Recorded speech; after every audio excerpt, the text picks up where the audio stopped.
It's some Joe Show. We've seen it.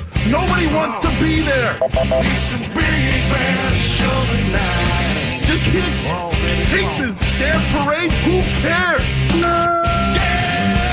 Joe Show. There's a 2-mile wait to get past the damn green line. Get up, tell them why.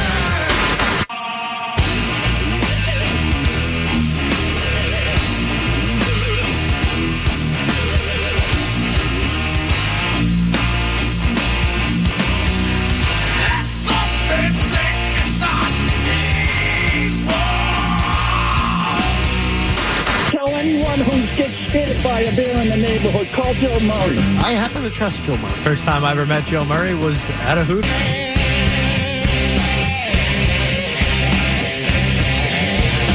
Welcome in 98.5 The Sports Hub. I'm Joe Murray. Full show this Friday. We have reaction to the Bruins going into a Game 7. The Celtics await their opponent in the semifinal. The Red Sox are overachieving? Are they? And the Patriots, some news today. They signed a kicker this week.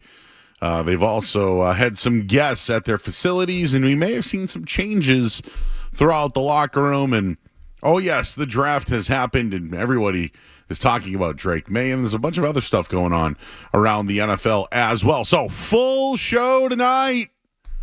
Anything you would like to discuss, it is wide open at 617-779-0985. We're on YouTube. You can join the chat. Some people like watching on their television. Just go to the app, YouTube, search 98.5 The Sports Hub. Boom.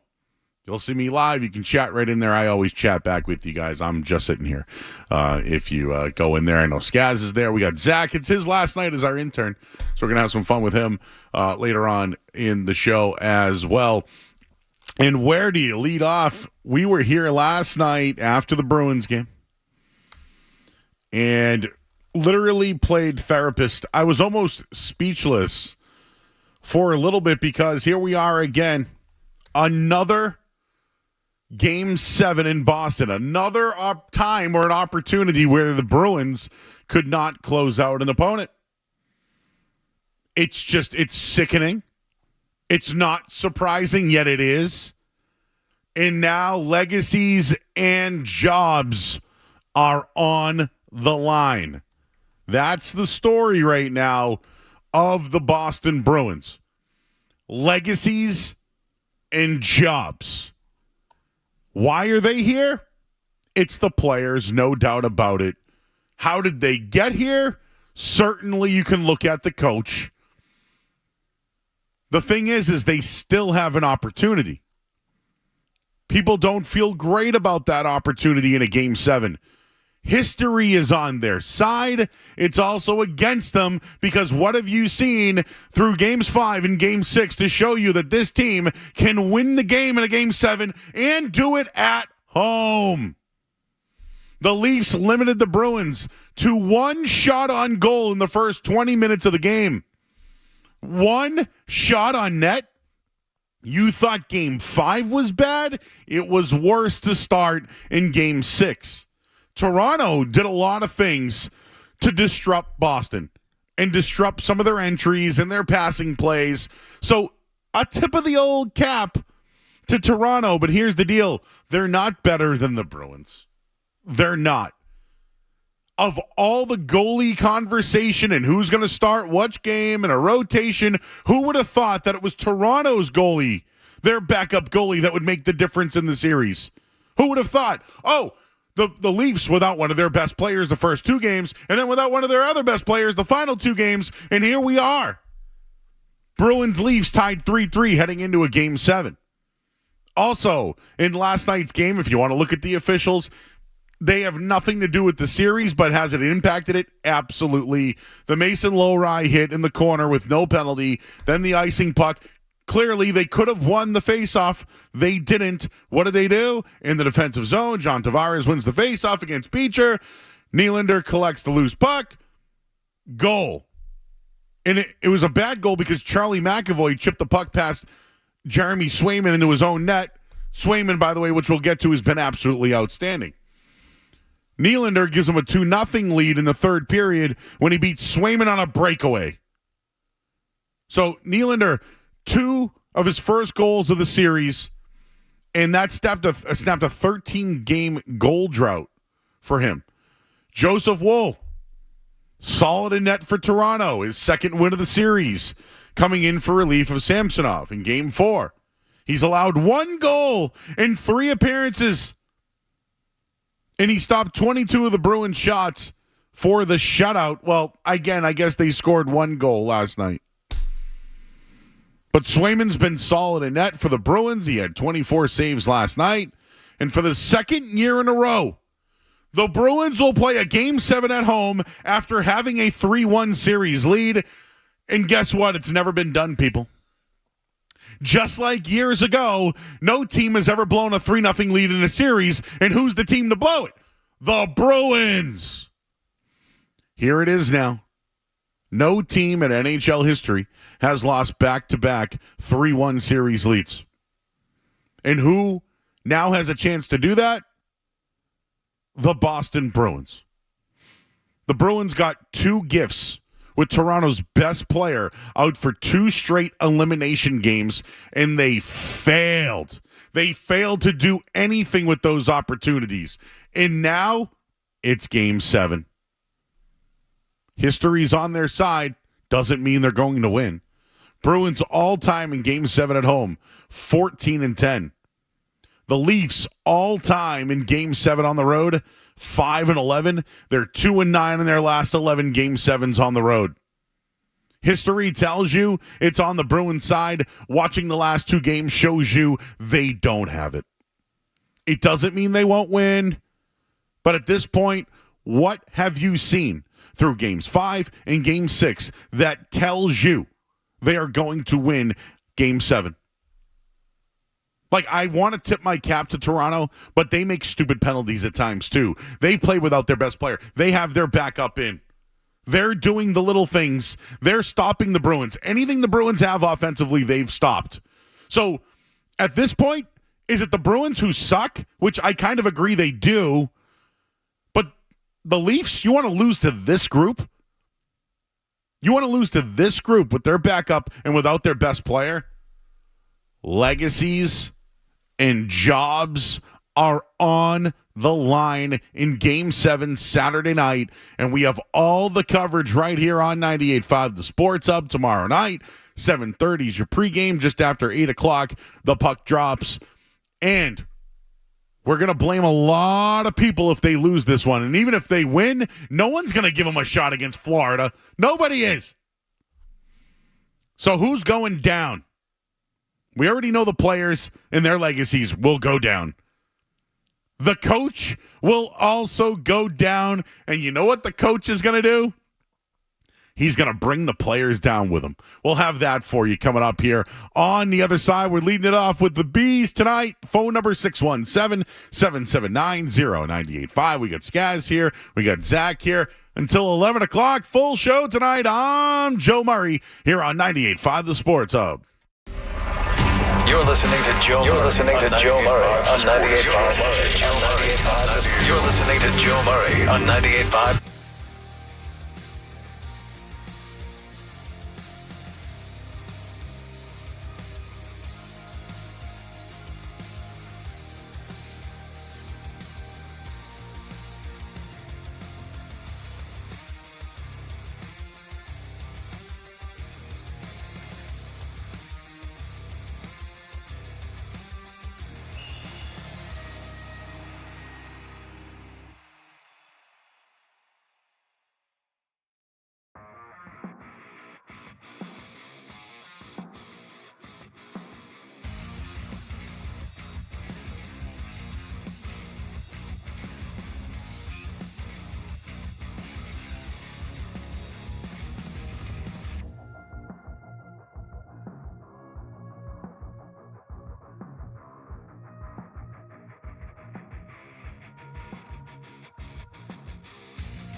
I wanted to do was just swear.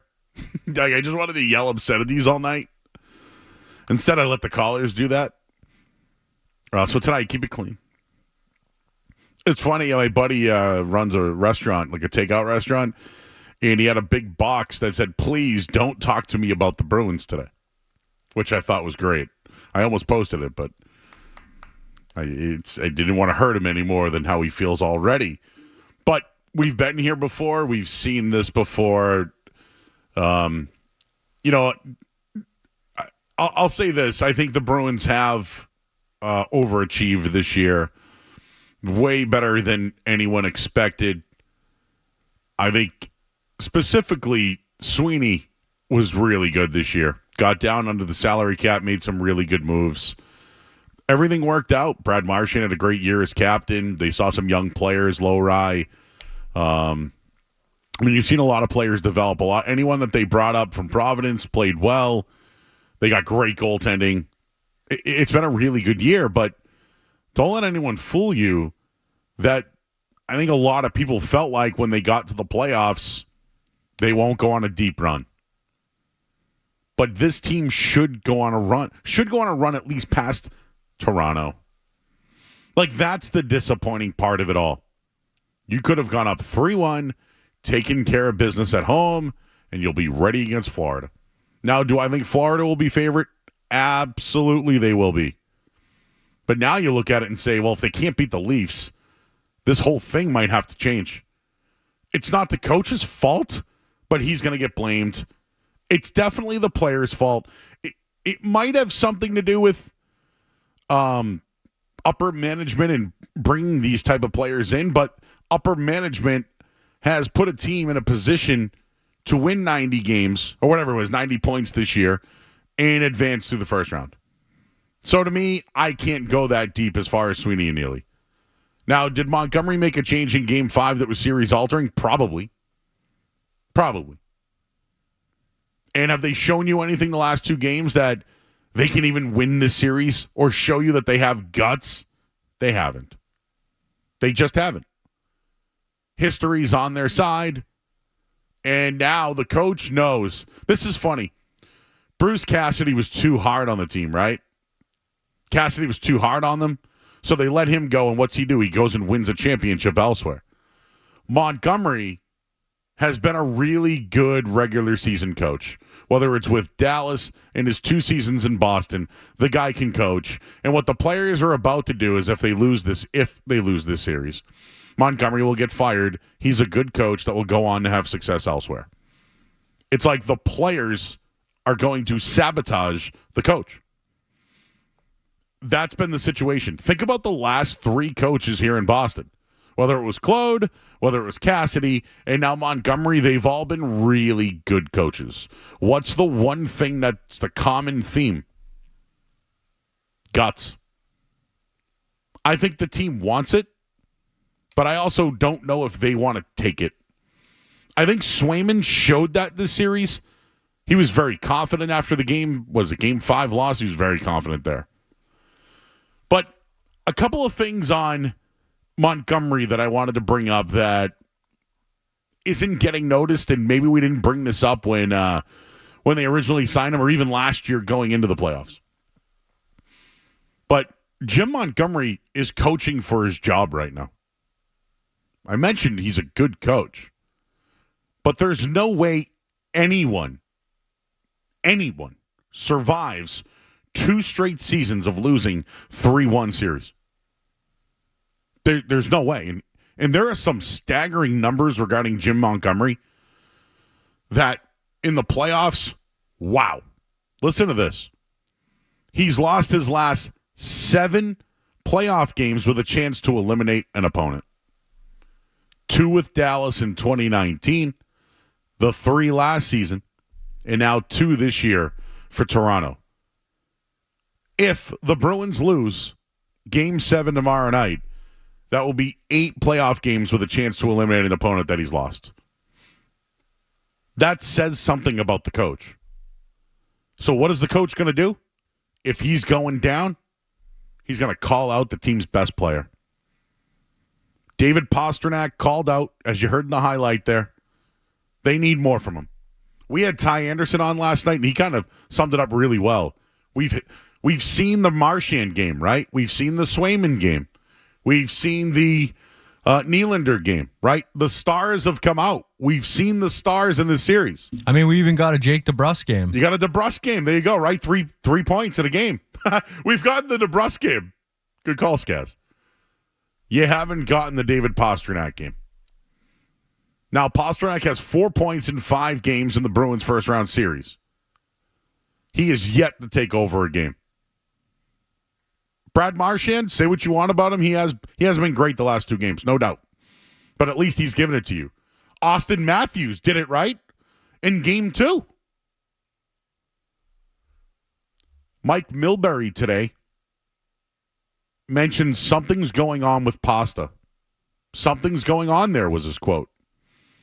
I've talked to a couple of people. He looks unhappy. I don't know if it's because he's not getting enough passes on the power play, but he's been brutal at times, says Milbury. He's been a liability. His turnovers are terrible. He took a penalty the other night that was awful. So, is something going on with Pasta? And is he unhappy? Interesting. He looks sort of off his game, says Milbury. He doesn't look like he's having a lot of fun. I saw him bail out and make some bad decisions in certain situations. And then comes back and actually blocks a shot, which is remarkable for him. Goes on to say he doesn't like his game, and without his game straightening out, whether they win this series or not, it's irrelevant. They're not going anywhere if their best player is playing at that level, maybe 65, 70% of his capacity. Milbury calling out Pastrnak, saying he's hearing something, speculates maybe that he looks unhappy because of the passes on the power play. And yes, he has been brutal at times.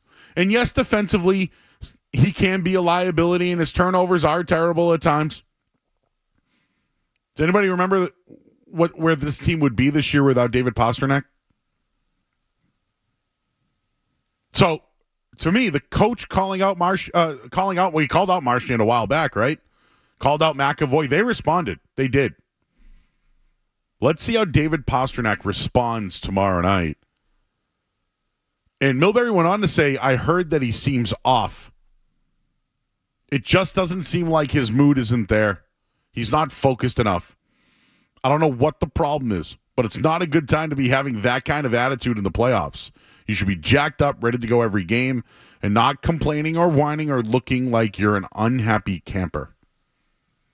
That from Mike Milbury about the Bruins' best player, David Pastrnak. And what happened in postgame? The coach called him out. I immediately looked at it as coach is going down. If they lose, he's bringing Pasta with him. My thing is, Pasta's the most expensive player. Yep, you expect more out of him, no doubt. But that's the way you're going to go down? If you're going to go down? And if Pasta is upset, what does that say for the future? Is he looking at it as, wow, this team doesn't have it this year?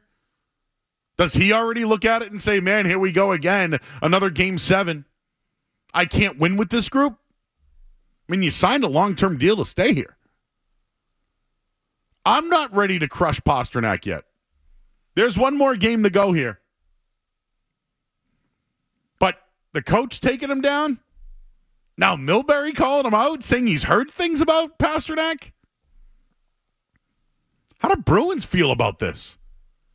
617-779-0985. We're here tonight until 11 o'clock. We got a full show. We're going to get into a ton of Celtics later on. I know the Red Sox are on just after 8 o'clock, so we'll have some stuff on that. We'll talk to Julian Edlow from DraftKings. We'll talk to Sammy P. from Nesson. The Derbies tomorrow. There is so much going on when it comes to sports besides what's going on here, but we're all jacked up for a Game 7. And let's talk to Tommy, who's on the line. What's going on, Tommy? Hello. Hey, what's up, Tommy? You're on the air. It's not Tommy. It's Bobby D. This is not Montgomery's Hey, Bobby fault. V. Sorry, we got your Hello? name wrong. I'm sorry we got your name wrong. That's all right. I forgive you 100%. All right, thank you. Yeah, I did. This is not Montgomery's fault. This is a team that has over 100 wins. They did very well this year. They came together when they needed to, and now it's the playoffs. I'm sorry. This is totally on the players, specifically on Pasta. I don't disagree with Montgomery one bit. When you're in the trenches and you need to pull something out of your behind, it's time to step up. And he's exactly right. And he's not. He hasn't shown it. He has been absent this series. And last year was unbelievable. This is going to be crushing for the fans in Boston, and I'm tired of waiting for him to be the playoff player that he can be. If he can do it all season long, put up great numbers, get it out of your head, clean it out, and let's get down to Game 7 and take it away. It seems like we don't need to play Florida. It seems like we are playing Florida right now. I agree with you. There's no real desperation, I guess is the word I'm looking for. Not a lot of desperation going on with the team. This Pastrnak thing, now I'm wondering. Now I'm wondering. I'm going to text a guy I know who knows him.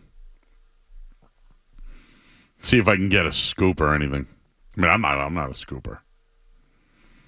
Except for when the dog poop is on the front yard. I got to go out there and scoop that up. All right, well, we're here until 11 o'clock tonight. Who's to blame for the bees? And I think I'm going to watch tomorrow night because it's such a dumpster fire that it could go so well, it could go so bad to the point where it's like you have to watch. We'll have more on this coming up on the other side. We'll get your Sports Hub headlines here. I'm Joe Murray. You're listening to 98.5 The Sports Hub. Sports Hub headlines. All right, got a Game 7 tomorrow night here on the Sports Hub. Leafs and Bees.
We're expecting our best, and that's what makes Game 7 so fun and special. Power.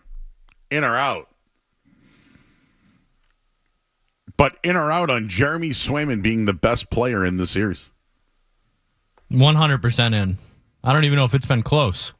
Now, the pushback that I think you could have on the take is, well, since nobody can score, you have to value the guys who score goals, right? Well, Austin Matthews has missed 2 games. Well, Neil, 779-0985. If you want to play the blame game, though, because I like pie, right? Pizza pie, apple pie, chocolate pie, whatever. I like myself a pie. And I love the old blame pie. Where do you go on the blame pie? I feel like I've done this bit every year with the Bruins.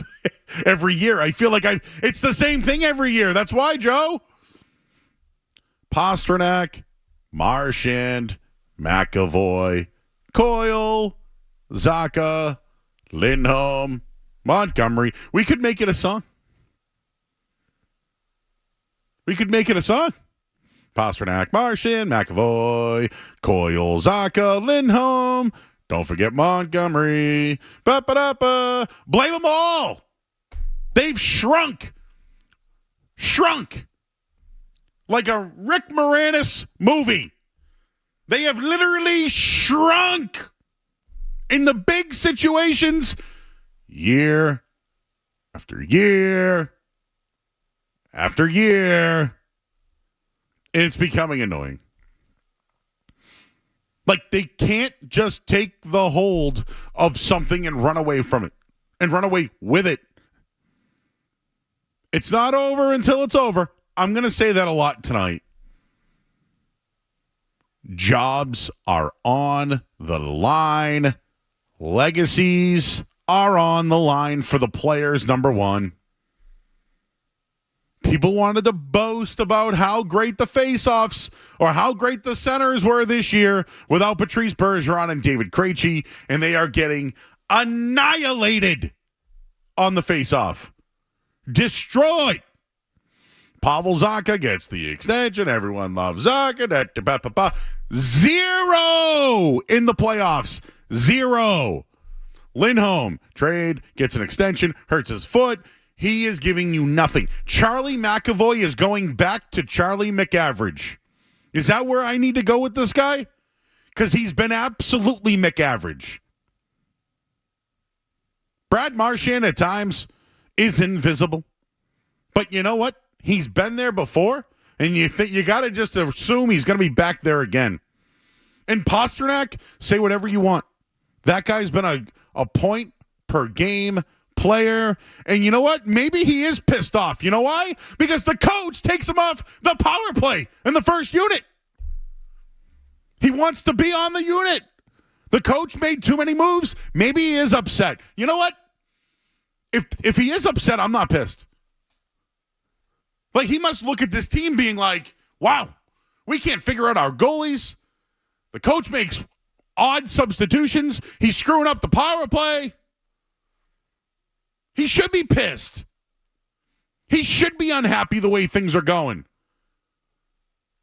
So if it is true, and my sources are out there, I've contacted a source, and I just flat out asked, any take on the pasta stuff saying he's unhappy? I have sent out the text. We will await that. But if he's unhappy, I don't blame him. The coach was tweaking too much, getting too cute. But it is on the players in this series, no doubt about it. 617-779-0985. 0 shots on net for Pavel Zacha in almost 20 minutes of ice time last night. 0 goals in the series. Charlie Coyle, 0 5-on-5 points. Bruins need much more from their top 6 centers. Morgan Geekie breaks the shutout, scores with a second left.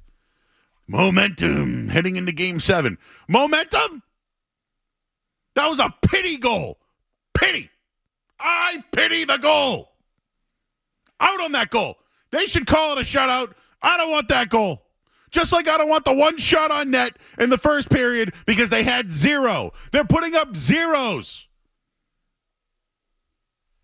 It's embarrassing. This team's embarrassing. They really are. If you win Game 7, it still just feels dirty. But they should win Game 7. And you know what? Against Florida, clearly they're the underdog if that's the case. Clearly.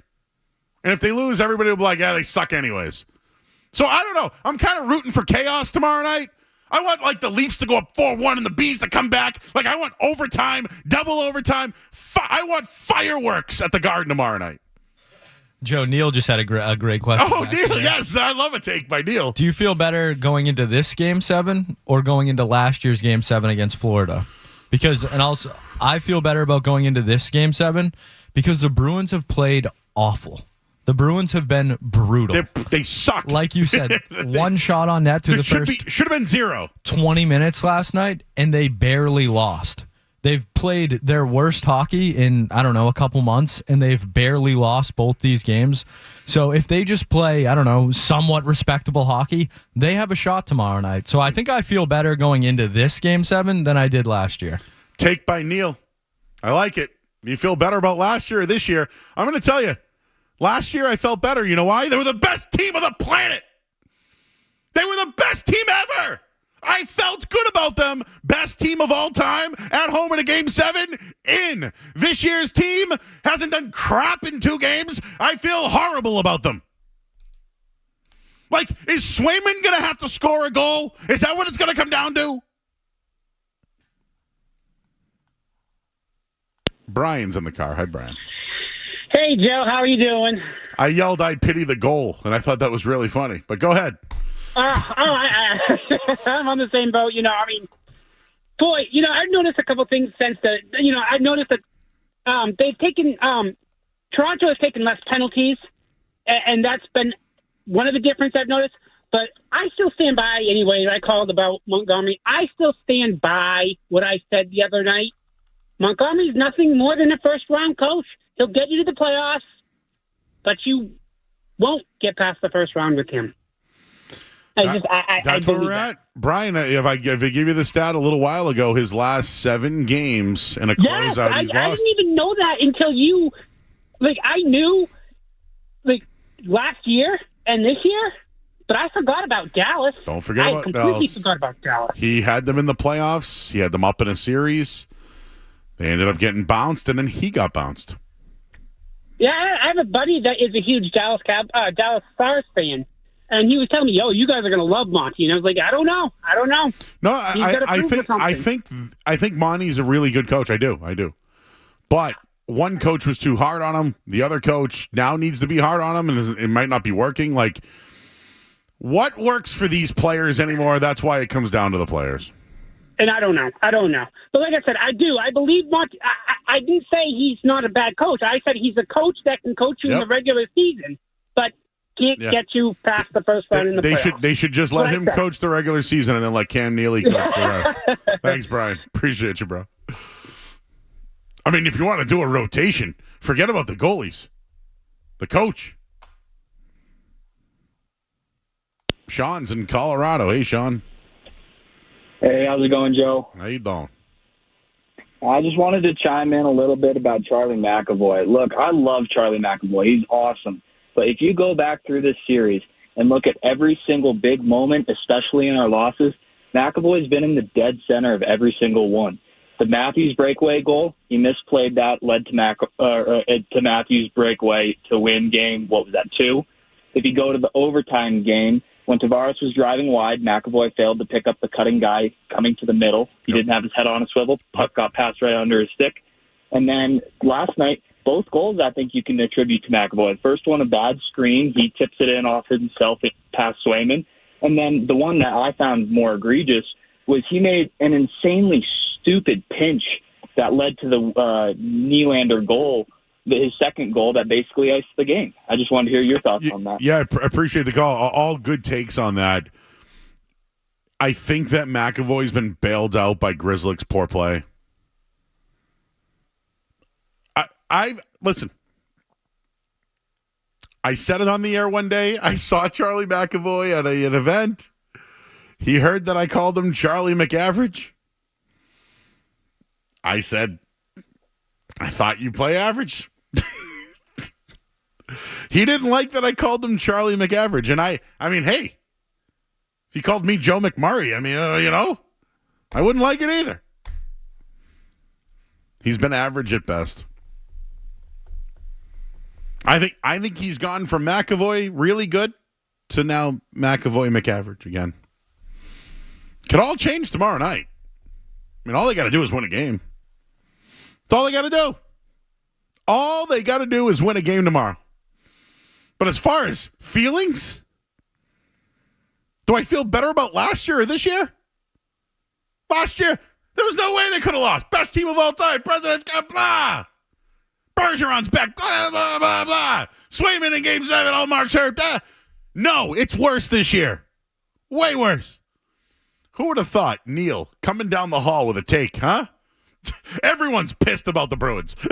That's how you know. It's bleeding into all of our teams here at 98.5 The Sports Hub. What is Neil, our traffic guy? Shout out to the traffic guy. For those who don't know what traffic is, it's the little thing that places the times for all the commercials and all the reads. It's a tough job to do, especially when you got us. Andrew. Hi, Andrew. Joe, how you doing? How you doing? Doing all right. I just want to say, if you watch the Bruins all year, I don't know if anybody knows, they just weren't the team, and I think that was the plan from the start. I think real quick, I think we all agree that they overachieved, and then it kind of got down to their level. So Andrew, I agree with that, and I think the expectations going into the season were that they were going to take a step back, and you know what, Andrew, they did. So keep going. I just wanted to be fair on that one, but keep going. No, I agree 100%. And I think that they didn't make any moves really in the offseason, which was kind of their plan. They didn't have much wriggle room. But I think we're going to have a lot of cap space open up this year after the season. We'll add, I think, 2 first-line centers, at least a first-line center and a first-line winger to support Pasta. He needs support. He cannot do it on his own. He's not a dynamic skater like Nathan McKinnon. He needs people that can pass it to him. He does one thing, he shoots. And we don't have those guys for him right now. Marchand's not going to do it anymore. He's running out of gas. There's a lot that needs to happen this offseason. All right, man. Yeah, Andrew. Listen, it's not over yet, bro. And one more, you never know, dude. Right? In hockey, a team could be completely out of it, and a hot goalie, and we'll see. So thank you, Andrew. All right. Well, there's a team that we aren't talking about in town. It's called the Red Sox. You know them? They're starting in a little bit. I'm going to give them 5 minutes. What do you think, guys? Is that good? 5 minutes of Red Sox talk? We'll do that next here on the Sports Hub. Don't go anywhere. There's more.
that the Red Sox are 5 games above 500. And considering all the injuries that they have, Alex Cora has been a big part of it. I wrote an article a few weeks ago saying that Alex Cora is no longer a fit. And my reasoning behind it was the defensive play. You know, if Cora is not going to go out there and help a kid at shortstop or, you know, how to cover a bag, and I get it, they're major league players. They should already know that by now. I get that. But this team, the way it's been constructed and some of the pieces that they have here, and some guys playing out of position, they need the work. So, to be completely transparent, I didn't think Alex Cora was grinding with the guys like that anymore. Come to find out, they made one move that's really worked, and it's Ceddanne Rafaela at shortstop. Who would have thought, right? I know he's not hitting the ball, but, man, he's giving him stability there. It's been great. And the Red Sox, I'll use the word decimated. The injuries have been just, you know, between Devers, Story, you know, Vaughn Grissom goes 4 for 4 in the minors and then gets the flu. Tristan Casas with his rib. Nick Pivetta. Brian Bayo. Garrett Whitlock. Am I missing anybody else? But Wilyer Abreu, right? Out in the outfield? What's going on with him? I don't know if the Red Sox can keep it up. It's very easy to say, oh, when the guys come back, they'll be even better. I would pump the brakes on that. The number one change on this team this year is defensively. That's just a fact. And earlier this year, when the season started, all I asked for was the bare minimum. Just make clean plays in the field. And, oh, there are stats to back that up. When the Red Sox make 0 errors this year, they're 14-2. When they make 1 error or more, they're 4-11. Again, all I ask for is the bare minimum. Make your plays, throw to the right cutoff man, throw to the right base, get in front of the ball. That's all. That is all I ask for. Don't overrun the bases on offense. They have been caught stealing a bunch, but they're aggressive. But all I ever asked for was good defense. And didn't Tom Warner promise that too? Didn't he say we could have won more games if the defense was better? Again, these are just the facts and the stats. 0 errors, 14-2. 1 error or more, 4-11. That's been the difference. Now, when guys come back, how do we know that Rafael Devers will be better in the field? How do you know that Tristan Casas will be better in the field? Yes, they can hit, but will they make up those errors that they've, have avoided? And, there are guys out of nowhere. Cooper Criswell? Who the hell's Dom Smith? Who the hell is that guy? There's just people coming out of nowhere on this team. Craig Breslow credits Alex Cora.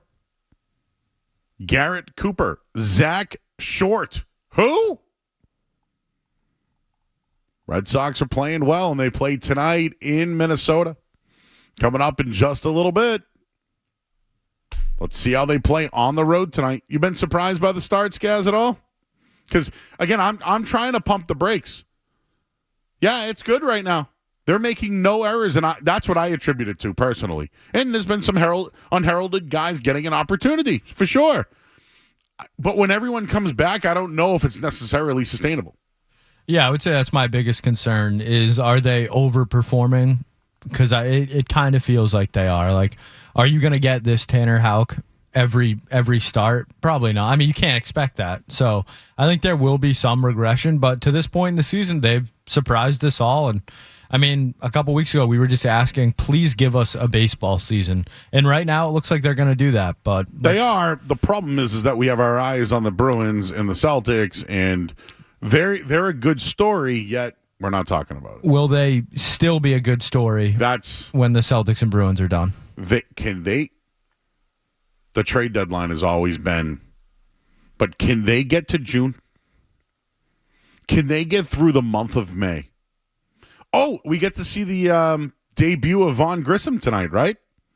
Wearing Noma's number 5. Noma number 5. Bump, bump, bump. 1, 2, 3, 4, 5. Remember that song? All right, let's get your sports up headlines. And the Celtics were awaiting their next opponent. I'll tell you the score of that game right now. From the Town Fair Tire Studios, home of the Celtics, Bruins, Revs, and Patriots. Touchdown, Patriots! Boston's home for sports is 98.5, the Sports Hub, East Leading Group Station. Sports Hub headlines. Game 7, Saturday night. Leafs, Bruins, right here on 98.5, the Sports Hub. 7:30 pregame, 8 p.m. face-off. At the NHL playoffs, Canucks look to knock off Nashville tonight up 3-2, while the Stars go to Vegas up 3-2. At the NBA playoffs, Orlando has a 40-36 lead over Cleveland right now, second quarter, 4:34 to go in that one. Later on tonight, the Mavericks look to close out the LA Clippers. The LA Lakers have fired Darvin Ham and their entire assistant staff after just 2 seasons. Odell Beckham Jr. going to the Miami Dolphins. And as we mentioned, the Red Sox visit the Twins tonight. That game just underway. Is that a leadoff dong? Did we just get a dong? Or was that a commercial? They got me. You saw that, Skaz, right? You saw that? That looked like Dong City. You got. I got donged.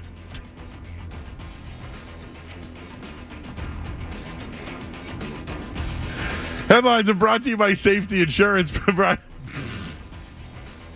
Headlines are brought to you by Safety Insurance, providing comprehensive coverage for your auto, home, and business. Ask your independent agent about safety. I'm Joe Murray, and I'm laughing. This is Kristaps Porzingis. Left-hand dribble, lobs it. Porzingis catches with one hand and throws it down. You're listening to the home of Boston Celtics basketball. 98.5 the Sports Hub. It's the 4th time in 5 years that the Celtics and the Miami Heat have met in the playoffs, but none of them were anything like this. A dominant 82-game season, historic levels for the Boston Celtics, has carried over into the first round of the playoffs. They outscore Miami by 74 points. In a 5-game series, they eliminate the Miami Heat, and the Boston Celtics are the first team on to round 2 in the Eastern Conference. The final score, Boston 118, Miami 84. The Celtics win the series 4-1.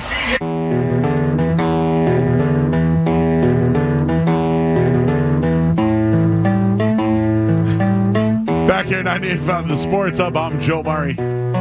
I got donged.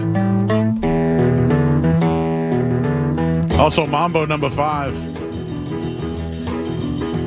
Trying to remember all the women in the song now. A little bit of Monica in my eye, a little bit of Erica, a little bit of Gina, dee Sandra, little bit of Jessica, little bit of Mary, I think I'm missing one.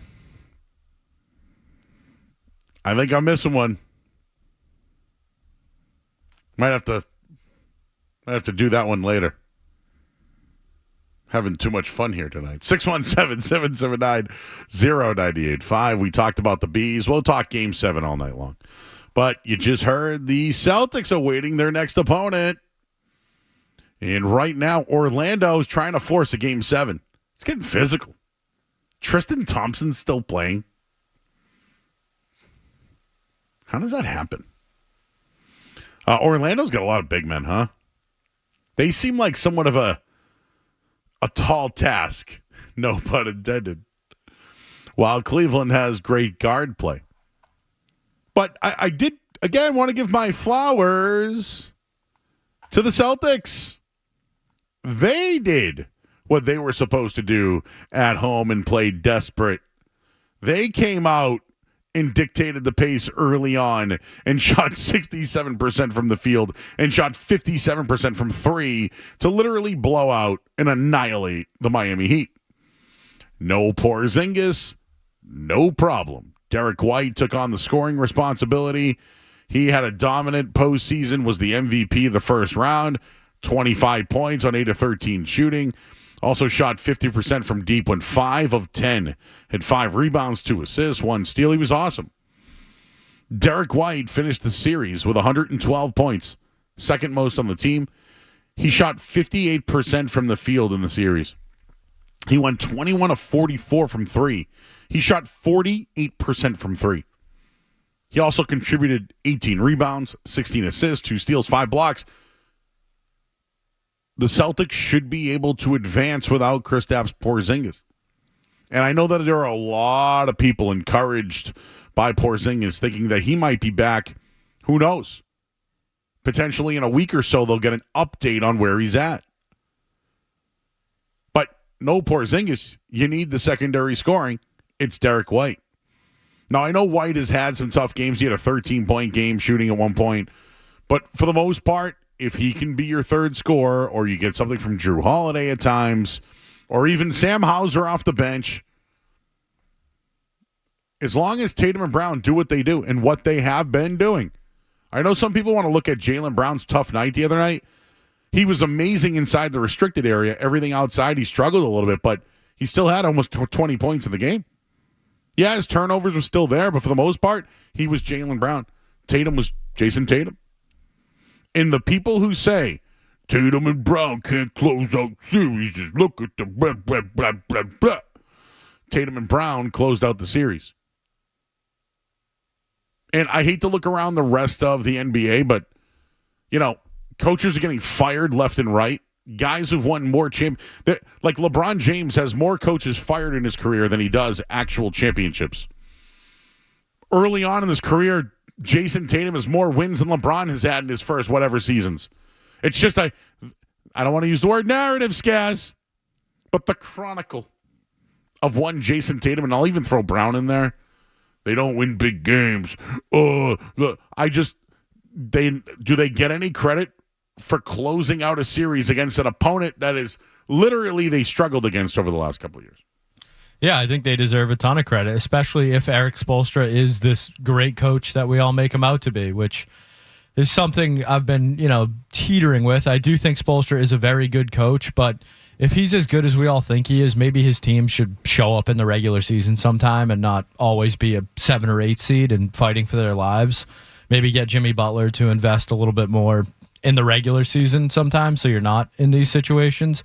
And yeah, the whole Tatum thing, I've been a big opponent that he gets way too much criticism, especially when you have a guy like Joel Embiid in the Eastern Conference who's actually won an MVP, something people say Tatum can't do. And Joel Embiid can't get out of the second round of the NBA playoffs. Joel Embiid, who I want to hit on later on the show, to Skaz's point, gets all this praise, right? All the praise. And has Joel Embiid ever had, pretty good teammates? Jimmy Butler. Jimmy Butler was good. Tyrese Maxey's pretty good. Ben Simmons was good for a period of time. Tyrese Maxey's very good. He had a big shot the other night. Who else played with Embiid? I feel like he's played with a lot of guys. Yeah, because he can't get over the hump, and they keep trying different things. Tobias Harris. Yeah, what a wolf job he had. 0 points. How many coaches? Nurse. Doc. Blatt. Who was before? No, David Blatt was LeBron. Oh, that was LeBron. See, I mix them up. The star players have ruined so many coaches that I can't even keep track anymore of. What was it, Brown? Now I don't know who the coach was when the Celtics was Doug Collins there? Was it Doug Collins? He was there at one point. Now I need 76ers head coaches. I'm going back to Larry Brown. But yeah, he's literally it was Brett Brown. Oh, yes. Brett Brown. Main guy. Doc Rivers, Nick Nurse. Yeah, you're right. Doug Collins, but Embiid I don't think was there with him, though, right? Yeah. Brett Brown. Yes, the Celtics deserve credit because they did what they're supposed to do. They won. Convincingly. You know what else they did? All the Celtics do is shoot threes. They don't play any defense. Blah, blah, blah, blah, blah, blah.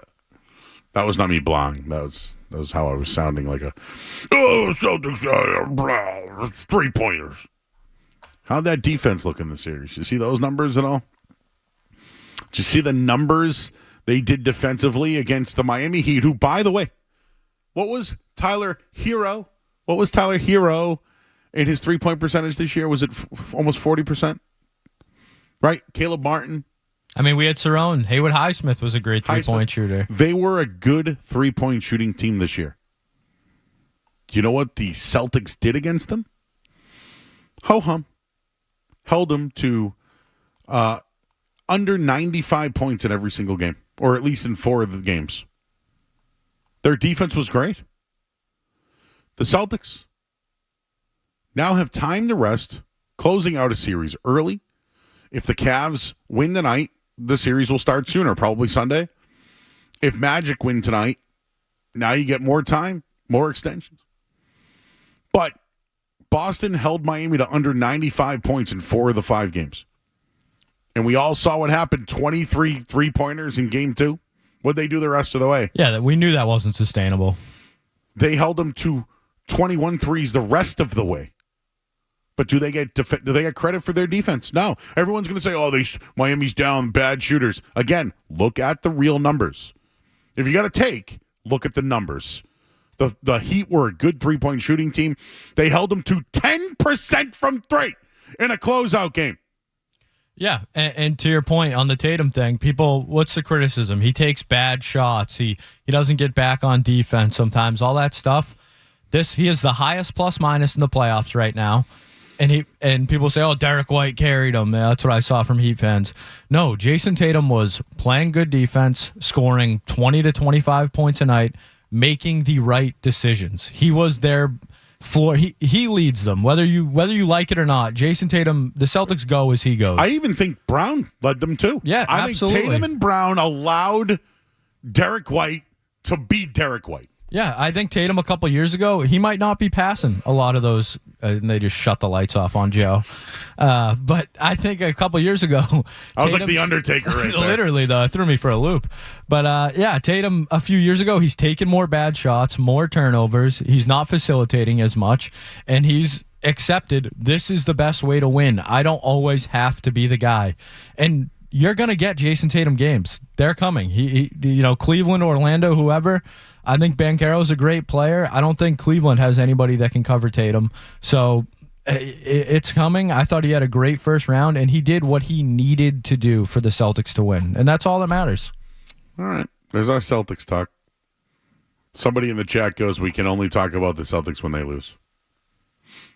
It does feel that way sometimes. I mean, I just gave you stats.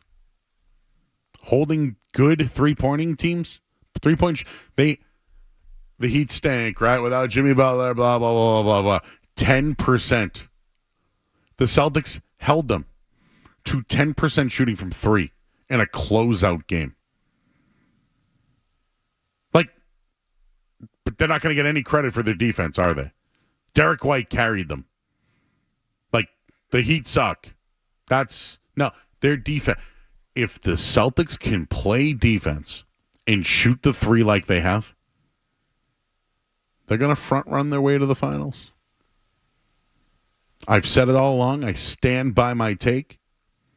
I think the Celtics can front run their way to a championship. I stand by my take. I stand by it. We're going to talk to Julian Edlow. He's from DraftKings. We'll get his thoughts on some NBA playoff bets. I wonder what he thinks about this, if there's any Bruin stuff with him, and the Kentucky Derby's tomorrow as well.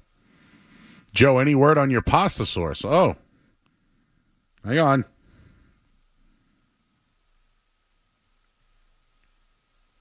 I'll follow. You know what? I got to read this. This is a long one. I got to read this during the break. We'll talk to Julian Edlow, DraftKings, next here on the Sports Hub. You're listening to Joe Murray on 98.5.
Back here, 98.5 The Sports Hub. I'm Joe Murray.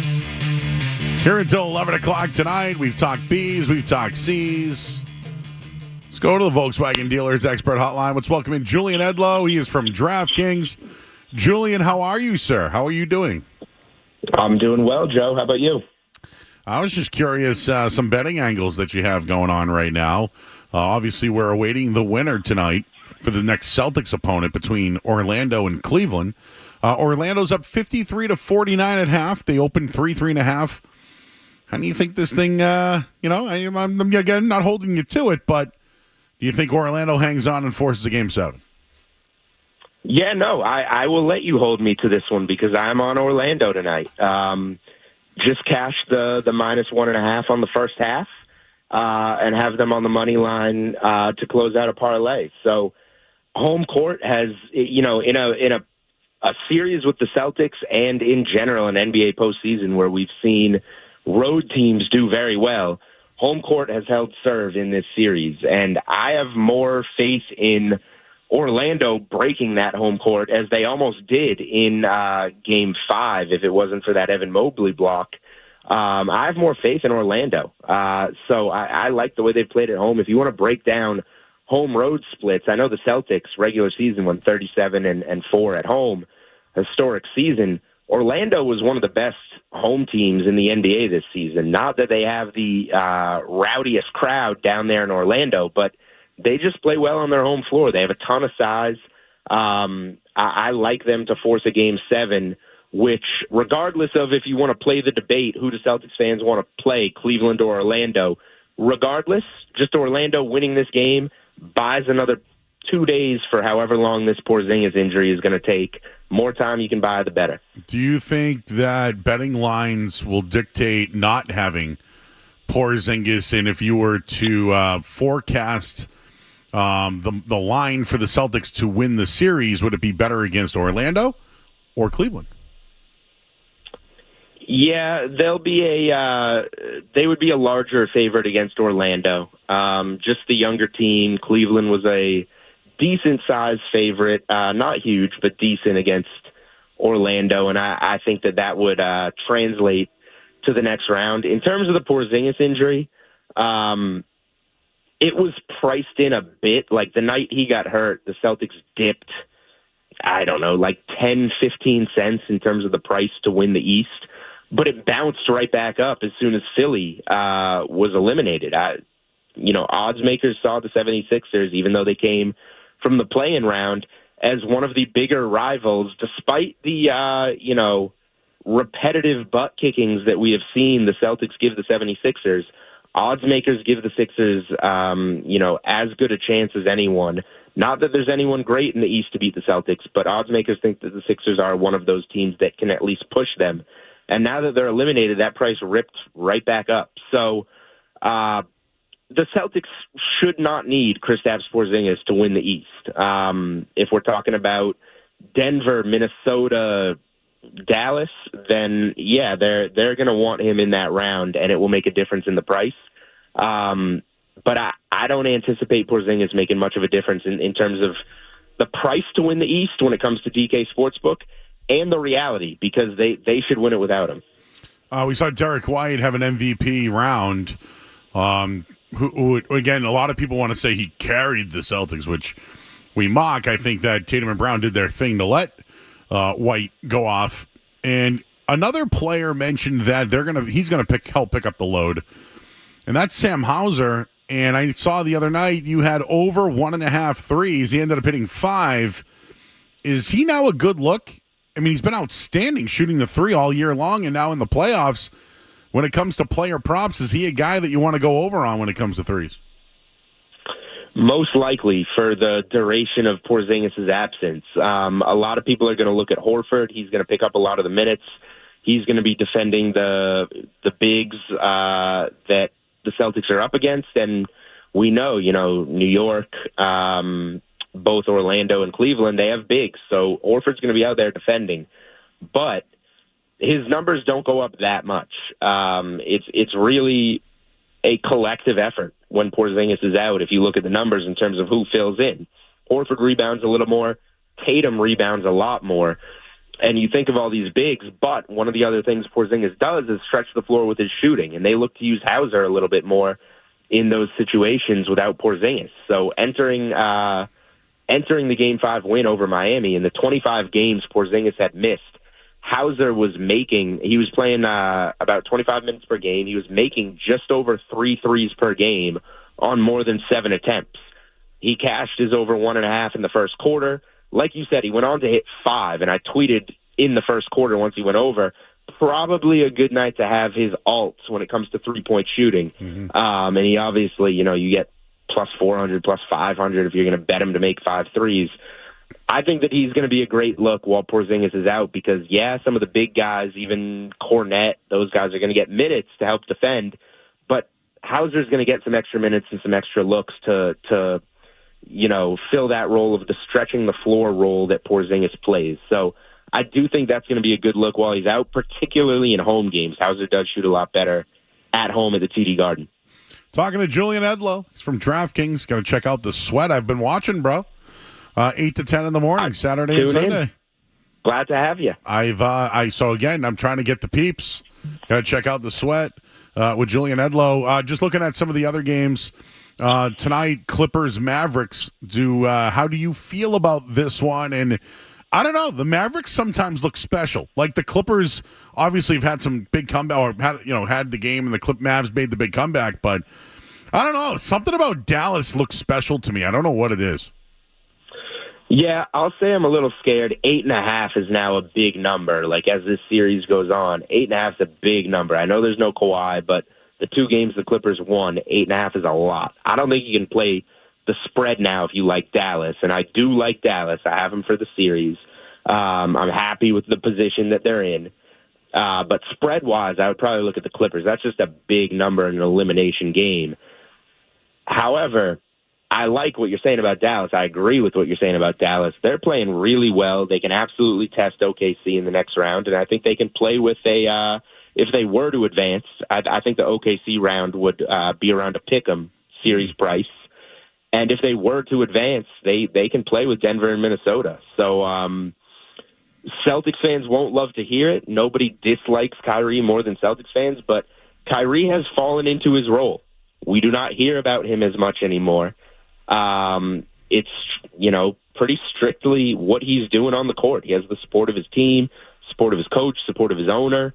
And he's fallen right in line with second fiddle to Luka. Luka's the guy. He's the next guy. And they play very well with each other, and they get along. And they made great role player additions in P.J. Washington and Daniel Gafford at the deadline. Derek Jones is playing well. Guys off the bench are playing well. Maxi Kleber's playing well. Hit 5 threes last night. I like what Dallas is doing a lot. I like them tonight.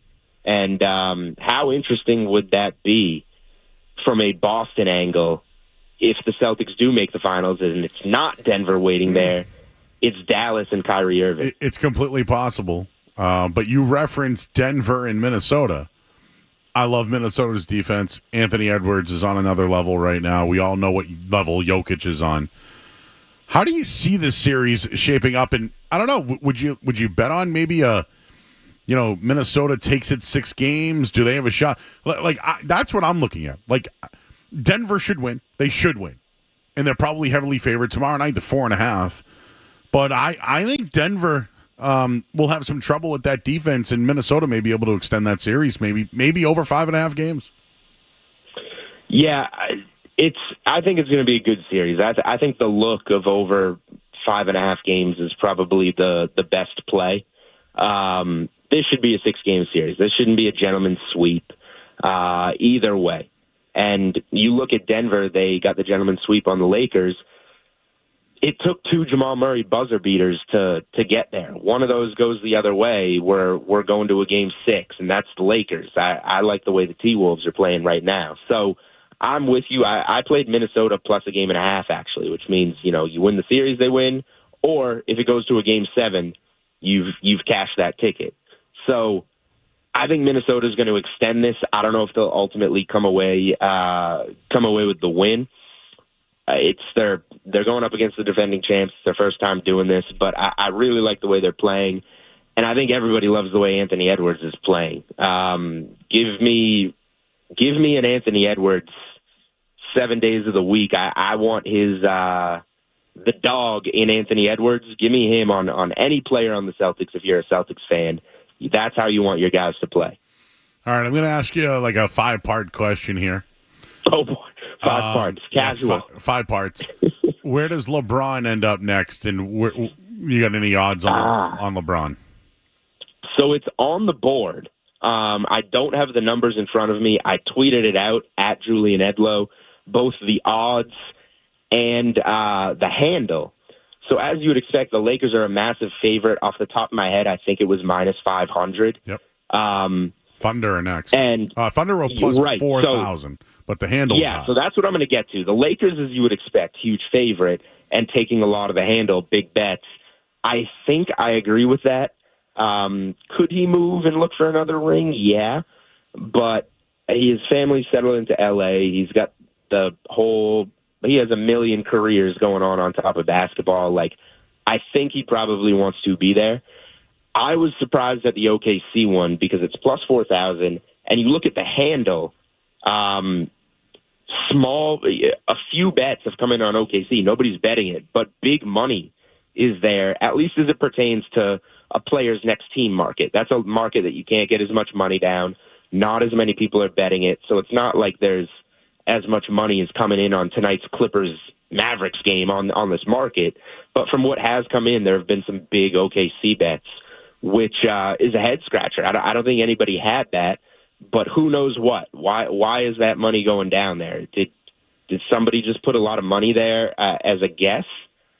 Probably not. That's usually not the way things work. So I'm intrigued if anybody knows anything, but I would think he stays in L.A. And Bronny James, there's still people are wondering where he's going to end up. Anywhere from Duquesne to Villanova to potentially joining Joel Embiid. And I wanted to get your thoughts on him. We were talking about this earlier, but Joel Embiid's won an MVP and has never gotten to the finals, an Eastern Conference Finals. It's pretty pathetic, yet people get all over Jason Tatum. Anyways, I digress. Is Joel Embiid going to stay in Philadelphia? I think so. I think that's the safe bet. I don't think he's quite there in terms of breaking away. He's got Maxey, who's elevating his game. I think it's more likely that Philly looks to add a piece and make one last try at it with Embiid before they ultimately part ways and Embiid winds up somewhere else. And I'll go 2 more. Durant and Damian Lillard. Where do they end up? So Lillard, I do think is too early, and he didn't even get to he never even got to play a playoff game with Giannis. I think when you look at it that way, and even though I don't believe in Doc Rivers at this point, you bring Doc Rivers in midseason, you never play a playoff game with Giannis, you get hurt in the middle of the series. I feel like that one you can make enough excuses to say we have to run this back. Suns' perspective, Durant should want out of Phoenix. Now, it's kind of embarrassing. He brought that upon himself. Like he assembled this team, and they didn't even win a playoff game. But you can't trade Beal.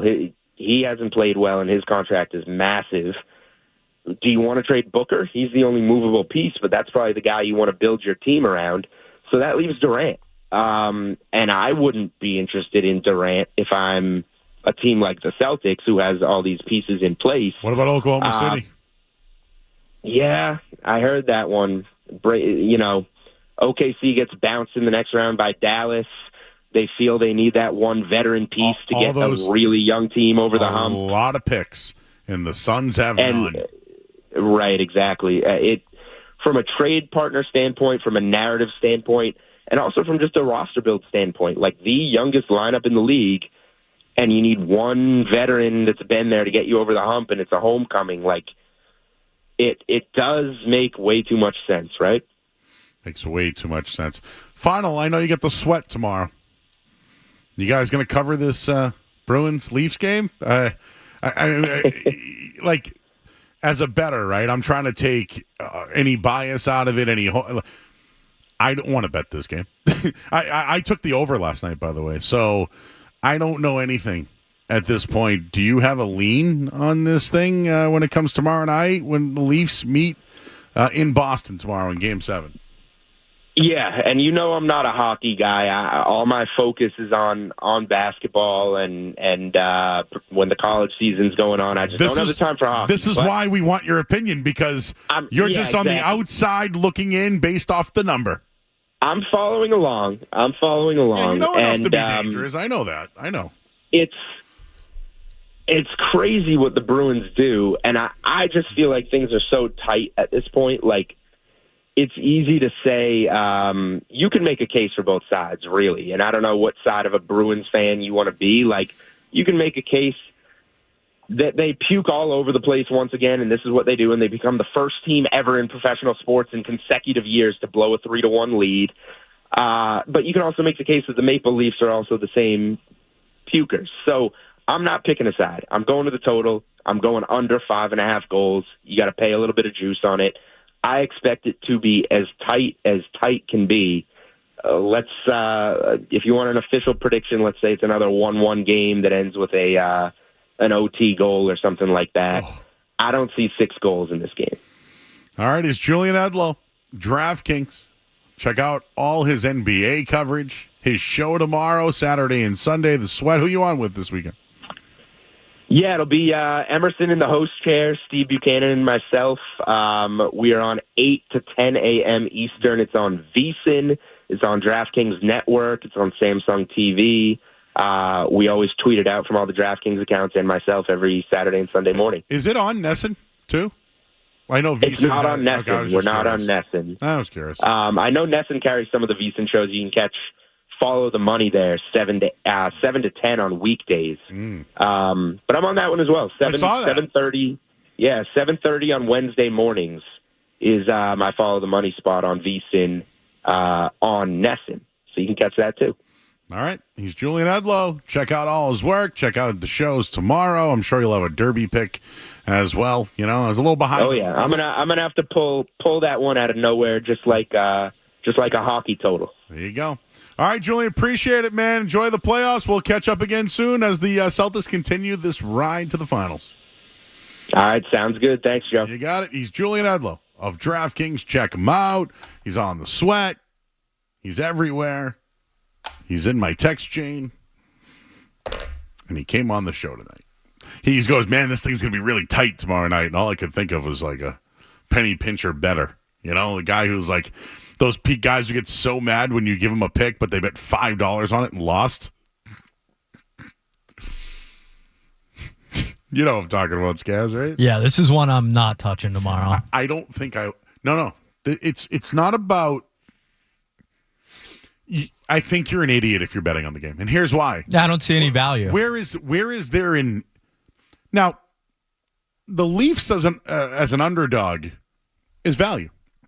The line the other night, plus 110 in a Game 6, that was the value. And they were underdogs at home. Like, that is value. That is value. Yeah, like Julian said, the only thing I'd think about is the under. And you got to lay a little juice with it. So, and you'll be pissed if it's 2-2 going into the third period. Somehow one goal goes in 3-2. Maybe you're waiting on the old... empty netter there by Pastrnak, of course. Pissed. Oh, that's why you can't bet this game. It's unbettable. I wonder if you'd bet Pastrnak for a goal, though. That's what I'm looking at. What about just shots on net? Can we get a line? Team shots on net? 13.5. It better be over. Better be over. All right, we'll get a look at the Sports Hub headlines here. I'm Joe Murray. Sports Hub headlines.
All right, back here at 98.5 The Sports Hub. We got In or Out coming up. And our intern, Zack, it's his last night, so you know what we're going to do? We're going to put him in the chair for In or Out tonight. How about that? So that's coming up in a few minutes. Reading our chat. Again, YouTube, everybody. We're digital now. We write articles. We're on the radio. We're on television and through our stream. And then we post it all through social. So thank you for being a part of it. Someone laughed when I wrote LeBron in, actually, Julian said LeBron in Oklahoma City, LOL. Could that ever happen? There are a lot of picks there, Skaz. I think the Durant thing is far more likely. I agree with you on that. Like, the Durant thing, I think, is a great take. LeBron's not going to the Midwest. The thing is the OKC thing, it works out perfect for them. Durant's the perfect guy. Get him out of there. He's not going to be the man here. Oh, sorry, in Oklahoma City. It's still going to be SGA. That's a Sam Presti run team. And all those picks they have acquired, Phoenix needs them. But the kid goes home, right? I mean, again, Supersonics, OKC. He goes back to try to help them win. Or does he screw it up? See, that feels like a Kevin Durant move, too, because we know he is very PR aware, I would say. We know he's very online. And I think, after the Warriors thing and the Nets thing didn't work out, one way for him to get NBA fans, back on his side, Kevin Durant's an all-time great. We love him. Go to OKC, help get them over the hump. I mean, and the crazy part is the West is so loaded. Like, I don't even know if it would be enough. But if they do get knocked out by the Mavs, that's a good spot for him. One more here. Jimmy Butler's next team, if it's not Miami. 76ers the favorite. Yeah, I think. Really? I think Philly's going to do something this offseason. Tobias Harris. Why is would he off go the back books. there? Different coach. Embiid's older. Butler's older. Maybe the relationship's better. I don't think his end in Philly was as bad as his end in Minnesota, so I could see him going back there. See, I would if I'm Miami. They swung and missed this offseason with Lillard. They're going after Mitchell. Yeah, keep Jimmy there. The next team favored for him is New Orleans. Brooklyn keeps popping up everywhere, and I know they don't have anybody. Yeah. Butler in LA would be interesting. Lakers, I mean. I feel like he's got that kind of edge. And then the next one, Brandon Ingram, who's a really good player. Tough playoffs, though. Hawks is his favorite. That's just a waste. And then Orlando. The Trae Young thing is interesting. At first we saw the Spurs weren't interested. Now there's reports the Spurs are interested in Trae Young. There's another team that's going to be looking to add a guy to help Wembanyama win sooner rather than later, because Wemby, he showed us he's ready to go. Mm-hmm. See any of this Caitlin Clark tonight? I did see her first three-pointer. That was pretty cool. She crossed up J.C. Sheldon for a three. Like, ankles broken slide. Preseason ticket. It's a preseason game. Tickets are going for over $100. Sorry. That's the Caitlin Clark effect, though. Here I am watching women's preseason. Because of Caitlin Clark. The Caitlin Clark effect is real. Watching women's preseason highlights. All right, we got in or out with intern Zack his last night. So we'll do that next here on 98.5 The Sports Hub. What's it gonna be, McFly? Are you in or out?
Around here, we call them the Joe Murray pre-party. It's Felger and Maz, afternoons right now. Joe Murray on the Sports Hub.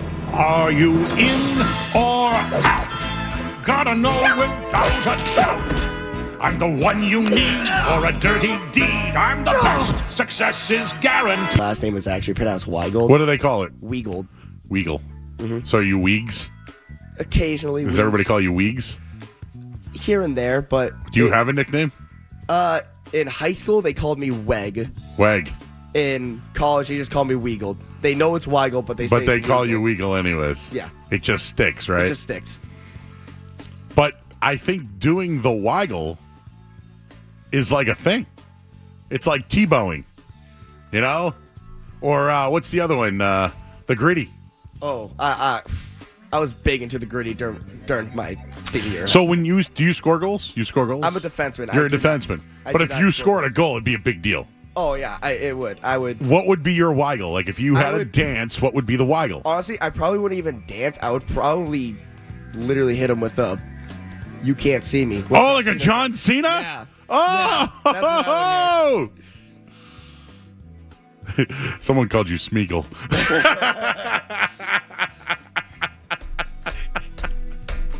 That was funny. All right, well, Skaz, let's do the Weigel. Oh, yeah, by the way, don't listen to this because you're not old enough yet. But In or Out is proudly sponsored by Dulce Vita Tequila, America's #1 selling organic tequila. Try their Blanco, Reposado, and Ajo or their flavored tequilas such as grapefruit, pineapple, jalapeno, and lime. Dulce Vita Spirits, Austin, Texas tequila, pure and simple. Viva Dulce Vita. Responsibly. Zack Weigel is here. It's his last day. He plays for the lacrosse Dean College team, and they're in their semifinal tomorrow against St. Joe's. So conference, like pretty much our league. So, like, if you guys win, do you think they'll have a banner for you? Oh, yeah. Oh, really? We actually had a discussion. Can I tell you about that? I'm out on that. Wait, what was that? I'm out on that. You're out? If you don't make it to if you don't win the final. Well, this is like the conference final meeting. Doesn't matter. This is like the whole league. And it's that then. If you lose the conference championship, you don't get a banner. If we lose, get a banner? No, is that what you were saying? If we win the conference championship, because it's hard enough to make it to the NCAA tournament. But when we're going, to make that, we just have to win this next game tomorrow. Skaz, how do you feel about that? I think if you win a conference championship, you get a banner. Yeah, Catholic Suburban League champion over here. 2000. What year are you? 24? Man, I'm older than you, huh? Well, a little. I'm much older than you. Ugh. So, like, you weren't even a twinkle in the eye. No. I never played lacrosse either. It's rise and growing. Where are you from? I'm from Lunenburg, Massachusetts. Oh, Lunenburg. And that's up Route 2. Yep. So up there, did you have a choice to play football or another sport? Football was a big... did you play it? Yeah, I played football. So what season's lacrosse then? Is that baseball season? Yeah, spring. I played baseball, so... Yeah. We didn't have lacrosse sticks in the city growing up. Lacrosse didn't come to my high school until, I want to say, about 2015. And I had no idea what it was. All I knew was, hey. You picked up a stick one day and you were like, I like this. Yeah. And then when I found out. And you started doing the Weigel. Yeah, I just do my signature. I'm just going to whack somebody with a stick as hard as I possibly can. It's like football. I get to beat the crap out of the guy in front of me legally. Exactly. And I also, growing up, I played football, hockey, and lacrosse. So I love playing contact sports. All right, Dean College, you got yourself a defenseman on the air right now. And he's going to answer questions in or out. So what do we have tonight, Skaz? All right, Joe and Zach. Since we do have two wrestling guys in the studio right now, we'll start here. Drake and Kendrick have been going back and forth. I don't know what you want to call it. It's two grown men writing poems about each other. But, some diss tracks going back and forth. And so a WWE, Hall of Famer, Joe, probably, Rikishi has dropped a new Hulk Hogan diss track. By the way, real quick, Rikishi is the father of the Usos, Jimmy and Jay Uso, main event, right? Yeet is the big word. And Rikishi, I believe his dad was one of the Wild Samoans, part of the bloodline of what's going on, Rock's cousin, Roman Reigns' nephew, I believe, right? Yes, Rikishi. right. He also had the stank face. Yep. he would stick his butt in. If somebody was in the corner, he would stick his butt in their face and then waggle. Yeah. I don't. So, are you guys in or out on a Rikishi Hulk Hogan diss track? In. Yeah, I'm so in. Hulk Hogan? Come on. Give me that. So here's the deal, a little background on it. Yokozuna was the champion, part of their bloodline. And Hulk Hogan came down to the ring to help out at the end of the match, pinned Yokozuna, and became the champion. I believe that was WrestleMania 9, right? Caesar's Palace. Yes. Yeah. Yes, see, you're good. But they hate Hulk Hogan. Yeah. The title was on Yokozuna. And Hogan used his creative control. So, yeah, Rikishi, I want to hear it. Plus, there's a lot on Hulk Hogan now. Oh, yeah. He's obviously... I mean, is he Terry or is he Hogan? What are you? In recent years, he's been one of the most polarizing figures And in the whole controversial. industry because of, previous actions. Yes. How do you know about that stuff? I dwindle a bit on the internet. You're a college kid. Yeah. Keep it clean. But yes, Hulk Hogan hasn't been able to do that either. Yeah, seriously. All right, so we'll stay with sports with this one. Are you guys in or out on JJ Redick possibly being the Lakers' next head coach? I'm in because I think LeBron would leave. So wait, he gets his podcast partner to be the head coach and then he's out? Yes. That's classic LeBron if that happens. It's a conflict of interest. Yeah. You know what? I like your reasoning. I like your thinking. I'm in on that. So you think he's in, Skaz, because he's his partner? I mean, you're not going to hire JJ Redick unless LeBron tells you to. Does LeBron really still have that power anymore? Yes. Oh, absolutely. LeBron has power still? He's LeBron James. What do you mean? That's like saying Tiger Woods just got an exemption into the U.S. Open. Yeah, but he got praised for winning the in-season tournament, and they suck. And he's fired. Again, LeBron James has more fired coaches than championships. He's been in the league 21 years. I don't think 6 coaches is as outlandish. 6 out of 21, Skaz? I don't think that's that crazy in the NBA. Joe Math. Not everyone can get Phil Jackson. I mean, if LeBron wasn't in Miami, Spoelstra would have been gone by now. That's a new coach every 3.5 years. Yeah, that's not good. No, it's not. That. Actually, what's Jason Tatum's? What's the average, coaching span in the NBA? Tatum has had 7 years. Brad, Ime, Joe. Oh boy, what kind of power does Tatum have? The average NBA coaching tenure, Joe, is 3.5 years. Wow. It's like a running back in the NFL. For real. Fine, I guess I'm in. Fine, I'm in. All right, some more news. I can't remember if it broke late last night or earlier today, but the Dolphins have a new wide receiver. That would be one Odell Beckham Jr. Are you guys in or out on Odell to the Dolphins? I think he's going to bring a lot of attention to this Miami team because, well, it's Odell. He's one of the biggest names in sports. But personally, I don't think he's way past his prime. I don't think it's going to benefit much. I think he's going to put up similar numbers as what he did in Baltimore. So I'm just going to say out. So I just look at what they have. Besides Waddle and Hill, River car crash? Like that's their next option, right? Braxton Berrios? Would you rather have those two guys or Odell Beckham Jr.? Yeah, I mean, he's a good third option. Yeah, I mean, that's what he is. I think Odell's kind of washed, but as a third option, it's tough to do better. Like, I think he'll see the field in goal line situations. And if Tyreek Hill or Waddle are off the field, he'll be the outside receiver. But, like, again, I ask you, like, who else is... I mean, do they even draft? Yeah, they drafted a kid late, but... you don't know how he's going to be. I don't think... I think they need him. Plus, if he's not on the field as much, can he stay healthy? Exactly. That's another thing because he's health fragile. Issues. Yeah. All right. I'll accept it.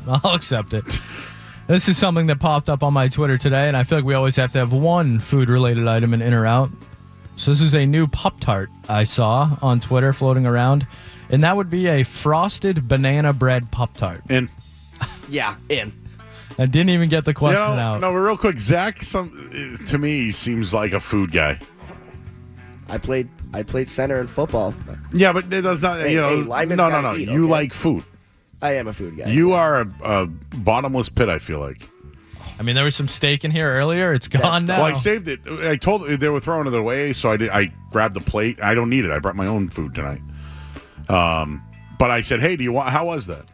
The potato thing. What was that thing? I have no idea what good? that was. It really wasn't that. So good. you didn't like it? Well, it was different. It was different. Yeah, I know. We don't. Here's the deal. I don't want to knock it because we don't know what it is. Yeah.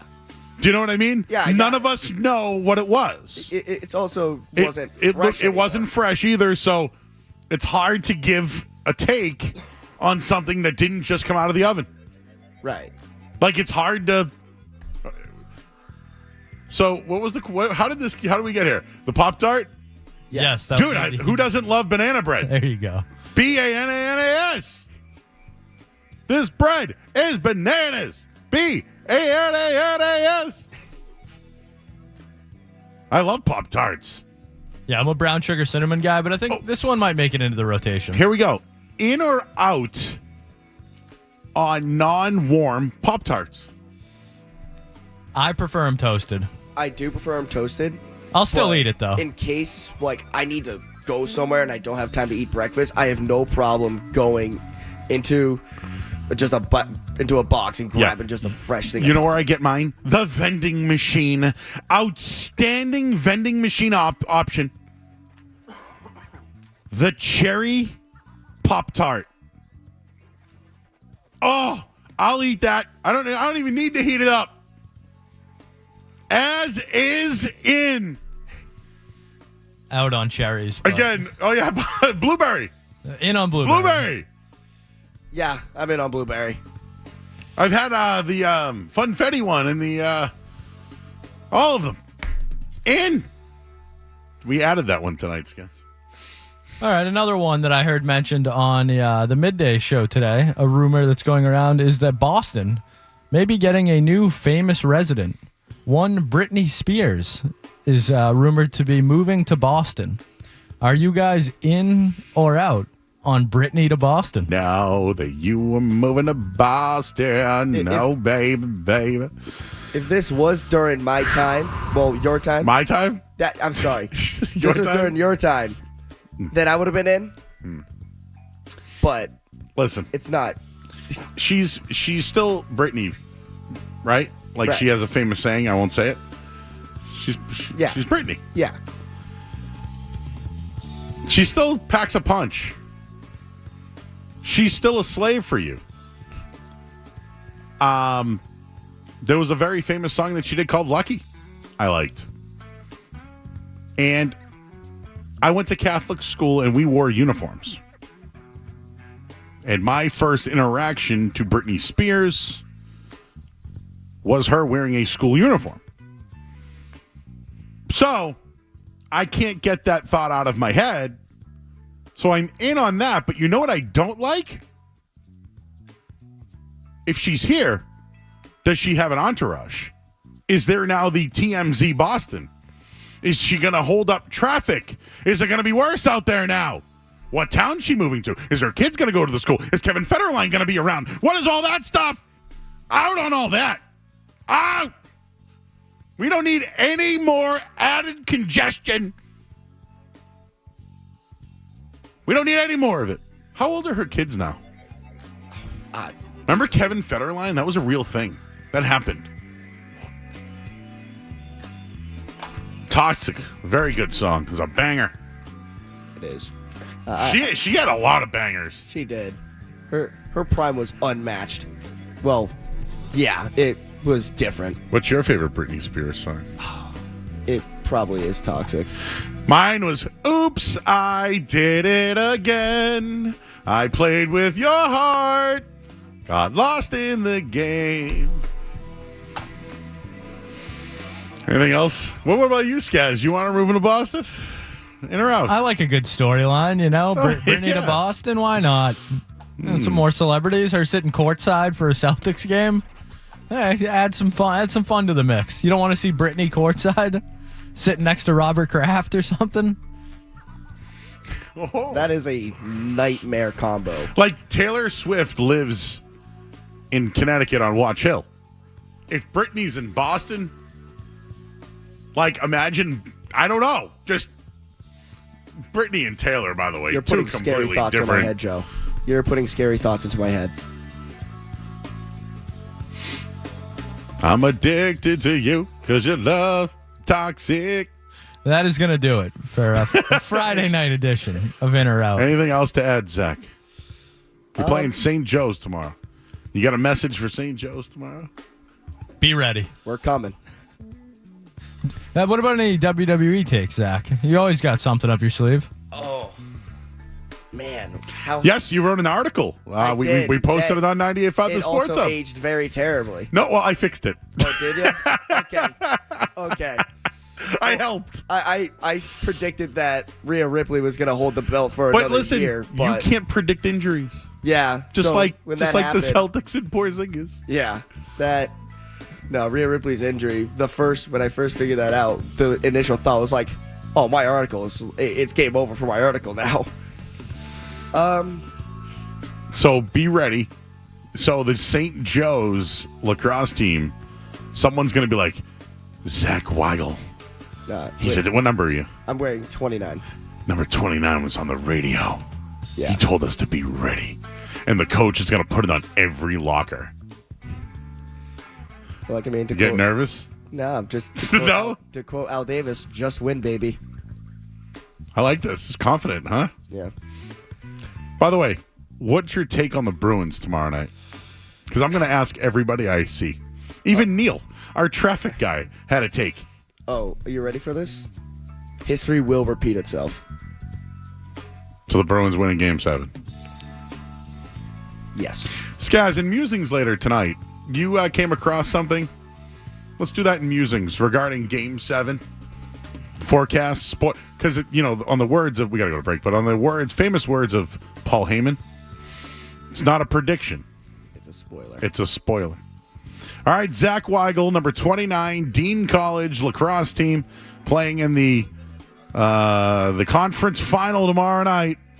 And if you win, you play who? Then we'll be in the NCAA tournament, and you don't know. We have no idea who. You could be any seed you want. I don't know how that bracket's formed. It's just Well, now we have something to watch now. Yeah. Zach Weigel. We're going to look up your box score and everything. All right, Zach. It was fun, buddy. Yep. It's your last night here, right? Yep. What do you hate most about your what do you like most about your internship? Probably answering the phone calls, and there's just that one dude who just one of the worst takes I've ever heard in my entire life. Just callers have bad takes? That's a shock. Callers with bad takes is so entertaining. Like a couple of weeks ago, what was it? This one dude saying that we should trade Tatum for Jimmy Butler. Oh, that's good. Yeah, that was funny. Yeah. Yeah. Just a guy going on a supermax. Yeah. With a guy whose contract's ending. Right. Or will end. Of course we can't. That's a great take. We can't really take. We can't really. So you were last screening calls like, nah, man, we're not letting you on the air for that. Well, it's just like there's some calls where like if the person is just being like just yapping, I just don't let him on. But if he's actually like being, somewhat respectful and not going overboard, I'm like, okay, yeah, I'm gonna let you on. All right. Someone asked, do you have the name on the back of your jersey? No, we do not. Want to share this to all your friends now? Oh, absolutely. Okay. St. Joe's, you better be ready. He's coming. 29. And on the famous words of Britney Spears,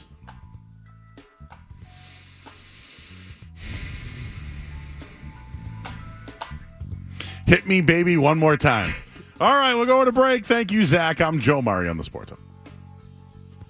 WBCFM from the Town Fair Tire Studios, the home of the Patriots, the Celts, the Revs, and the Bruins. Boston Boston's home for sports in 98.5, the Sports Hub. Beasley Media Group Station. Sports Hub headlines. All right, Red Sox trail Minnesota right now 1-0 in the fifth inning. At the NBA playoffs, good one here. Cleveland's up 82-81 over Orlando later tonight, and the Mavs look to close out the Clippers. And in the NHL right now, no score between Canucks and Predators later on tonight. Stars and Golden Knights. Headlines, they are brought to you by Valvoline Instant Oil Change. Enjoy quick and convenient vehicle maintenance this month. Visit NewEnglandOilChange.com for 15% off your next oil change. Drive-through oil change. At Valvoline Instant Oil Change, now open in Franklin, Billerica, and Peabody. I'm Joe Murray. Next update soon. Al Horford. This is Al Horford. Al Horford catching slam. Horford for three. You're listening to the home of Boston Celtics basketball. 98.5, the Sports Hub. Always a man of the people, yes. And again, I was an intern once. I interned. Do you know that? I was an intern once. And then they let me sit in the studio because I fetched all their stuff all the time. And then they let me on the air. And now look at me. So we got our eyes on this good game. Cleveland's starting to pull away a little bit. Orlando's hanging around. We're going to talk to our buddy. His name is Sam Panovich. You guys may know him from Nesson, Sammy P. Chicken Dinner Podcast. He's got Derby picks. And he's over at Nesson. He's giving out picks every night. So what's his pick for Game 7 tomorrow? We'll find out next here on 98.5 The Sports Hub. You're listening to Joe Murray on 98.5.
Care 98.5, the Sports Hub. Full show tonight.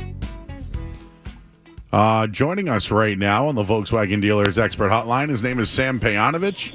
He's over at Nesson. He's at Chicken Dinner. He's on other variety of Fox shows that I see elsewhere on social media. Hi, Sammy. How are you tonight? First question I have for you is, how good was the pizza last night? So we all had it. I'm going to tell you, this is full transparency. I don't hold back on a food take. That was the best buffalo chicken Detroit style I've had, but it's because he used regular sauce, and I think he used different chicken. And they didn't put any blue cheese on it or buffalo, or it was just a solid Detroit style buffalo, and it's the best I had, and it wasn't sloppy or messy. He's getting really good, and the undercarriage is getting stronger and stronger. And I believe if it's the same buffalo chicken pizza that he made for you, he went over to the Wegmans and got their buttermilk chicken and just shredded it. That's it. It's the buttermilk chicken. And you mentioned the undercarriage. What was really popping last night was the sides of the pizza.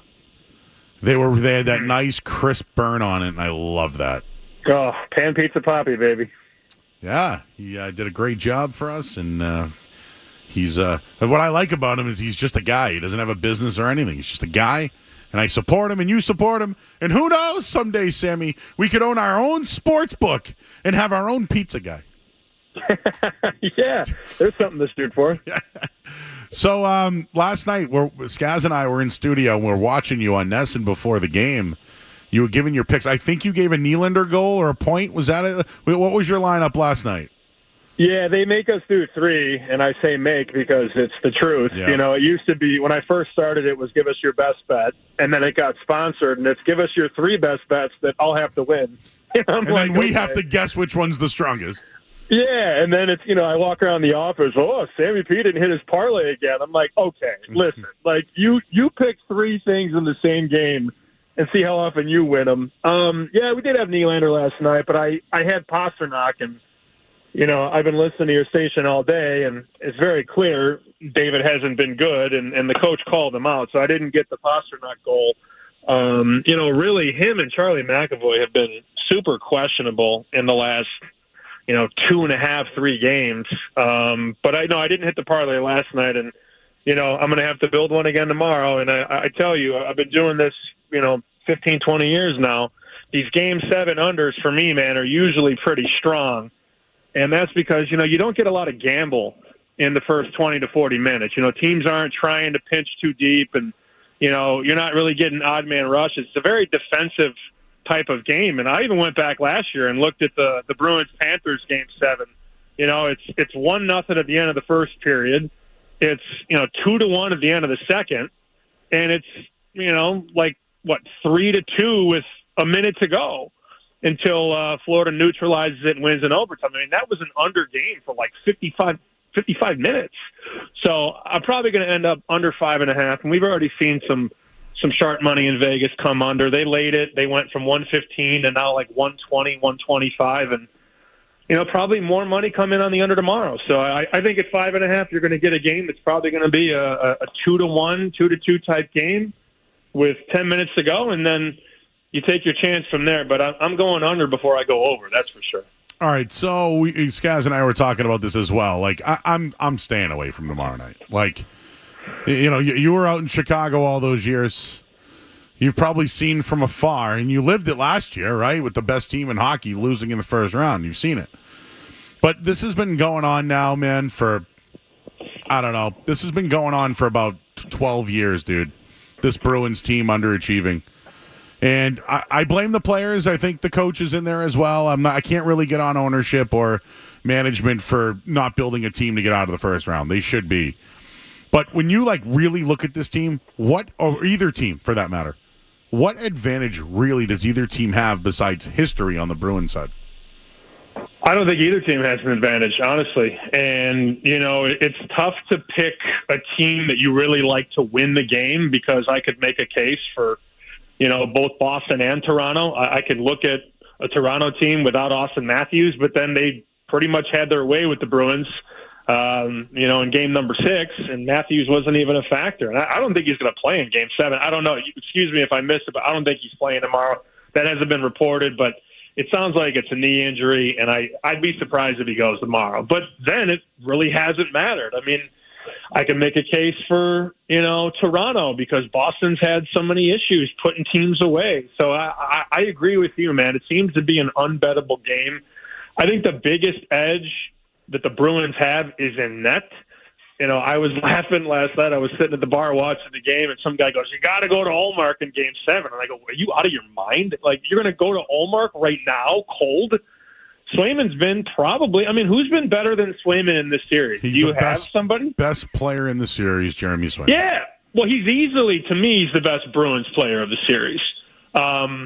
So going to a goalie in Ullmark, even though he makes more money, to me makes no sense.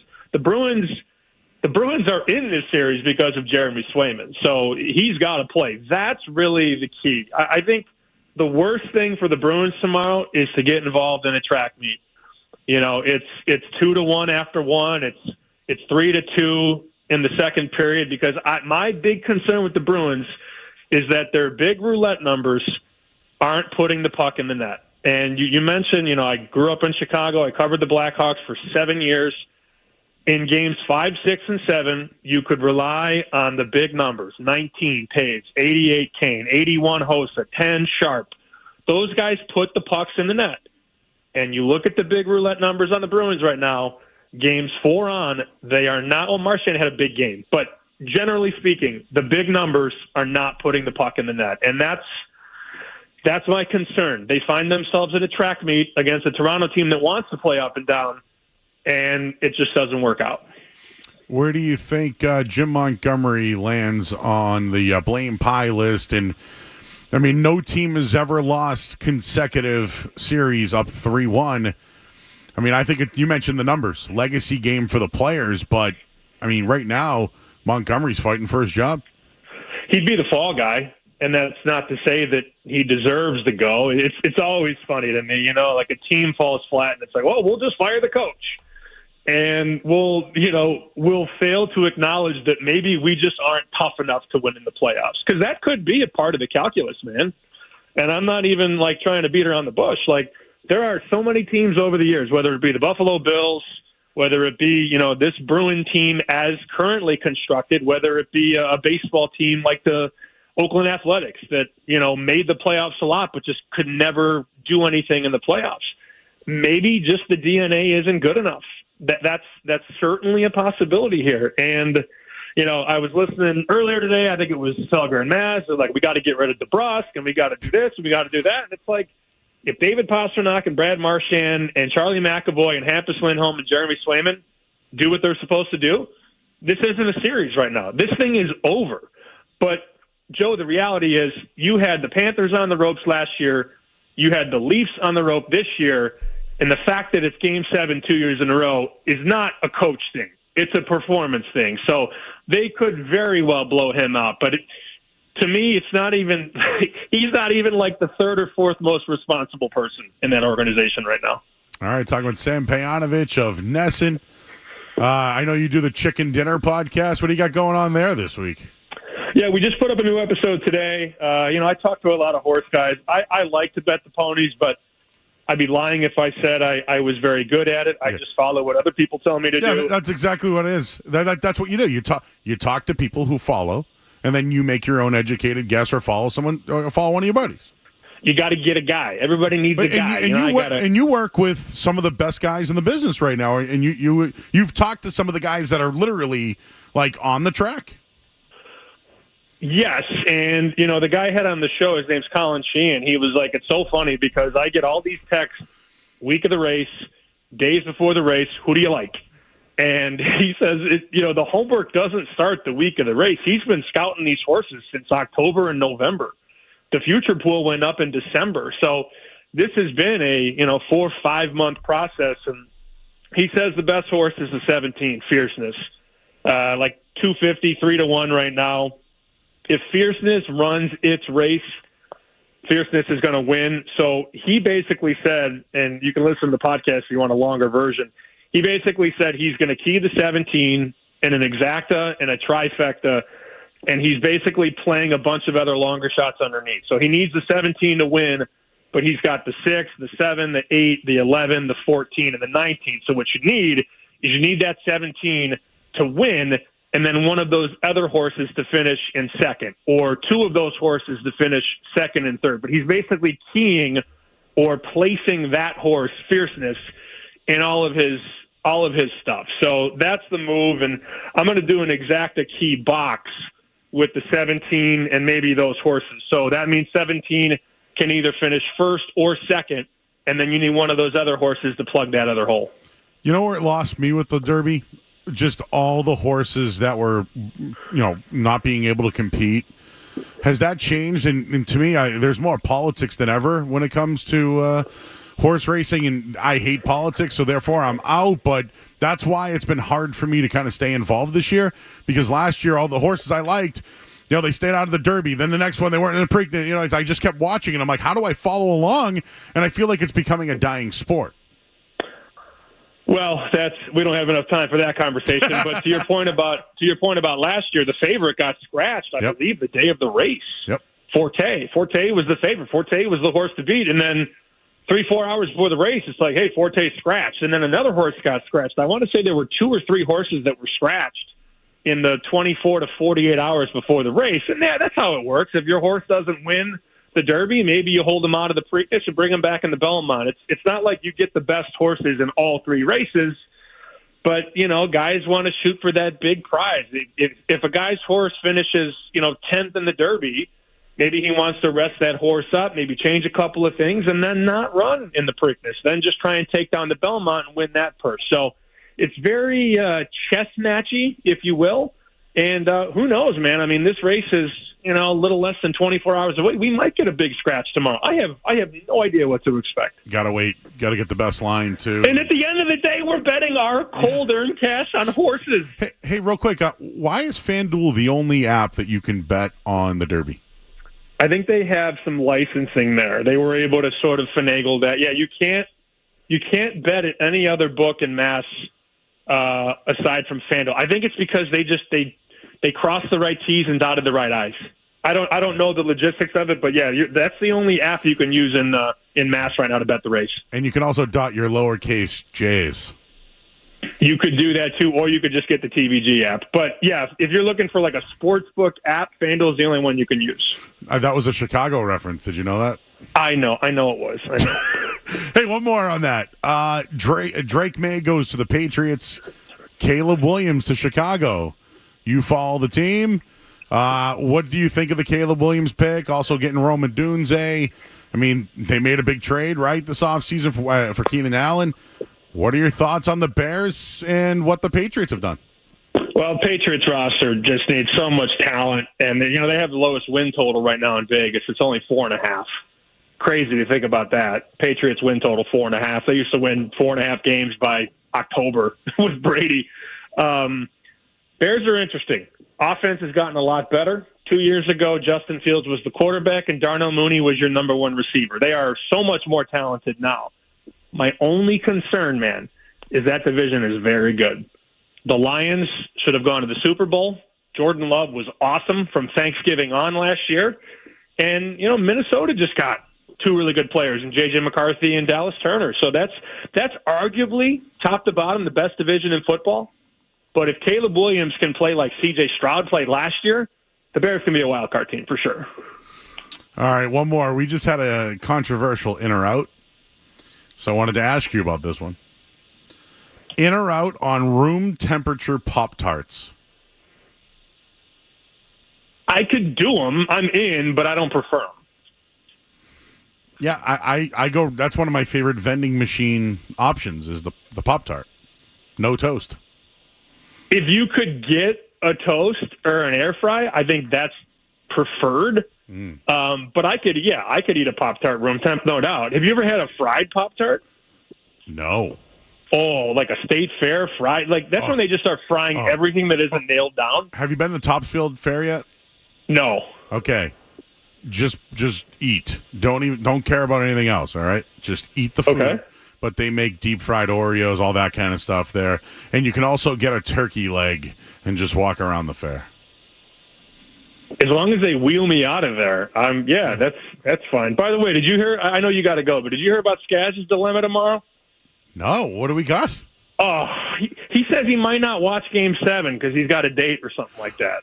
Oh, you told me this yesterday, right? Her friends are going into the city, and she wants you to go. I think I may have. I'm trying to schedule a tea time to get out of it earlier in the day. We'll see. We'll see what I can. See what I can do. And now the tea time is might up impact. in the air. Yeah.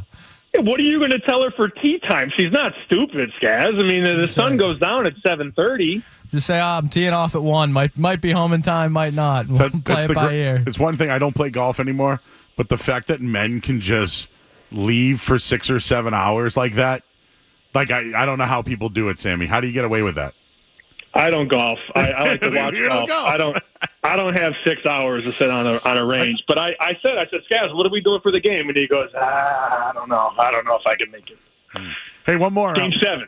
Well, so Skaz, you got to we're gonna get an answer tonight before we leave. We're gonna have to set a line, maybe.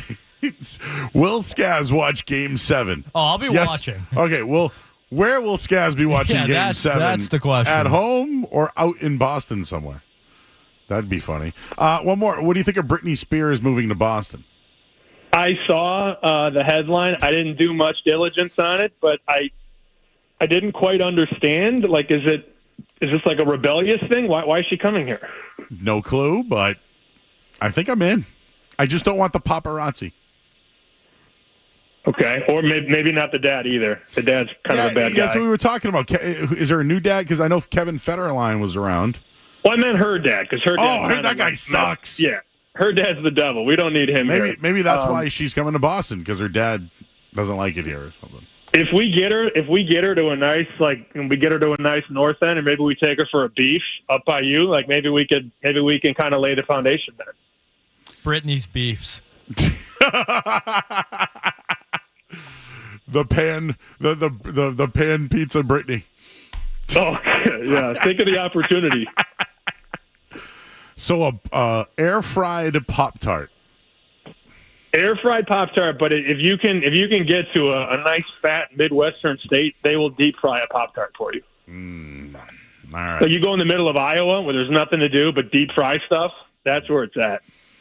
Yeah, that's where there's a lot of corn and baseball. Iowa. And carbs. You ever been to Field of Dreams? No. Me either. Do you ever want to go? I'd go, but then what do you do? There's really nothing else around there. Because I'm from Chicago, it would take me 4 hours to get there, maybe 3.5, 4 hours, and then you get there and you're like, oh, this is pretty cool, and then you have to drive 4 hours back. Yeah, like here, at least you could drive 4 hours to like Bar Harbor and Acadia Mountain, see the mountain, see the ocean, drive back. There's a truck stop on I-80, but I mean, there's really not much else. Ooh, what's up? Is there anything good at the truck stop? Huge truck stop. It's on like 10 acres, this truck stop. Yeah. Yeah. What'd you eat tonight? What did I have? Grilled pork chop. Whoa.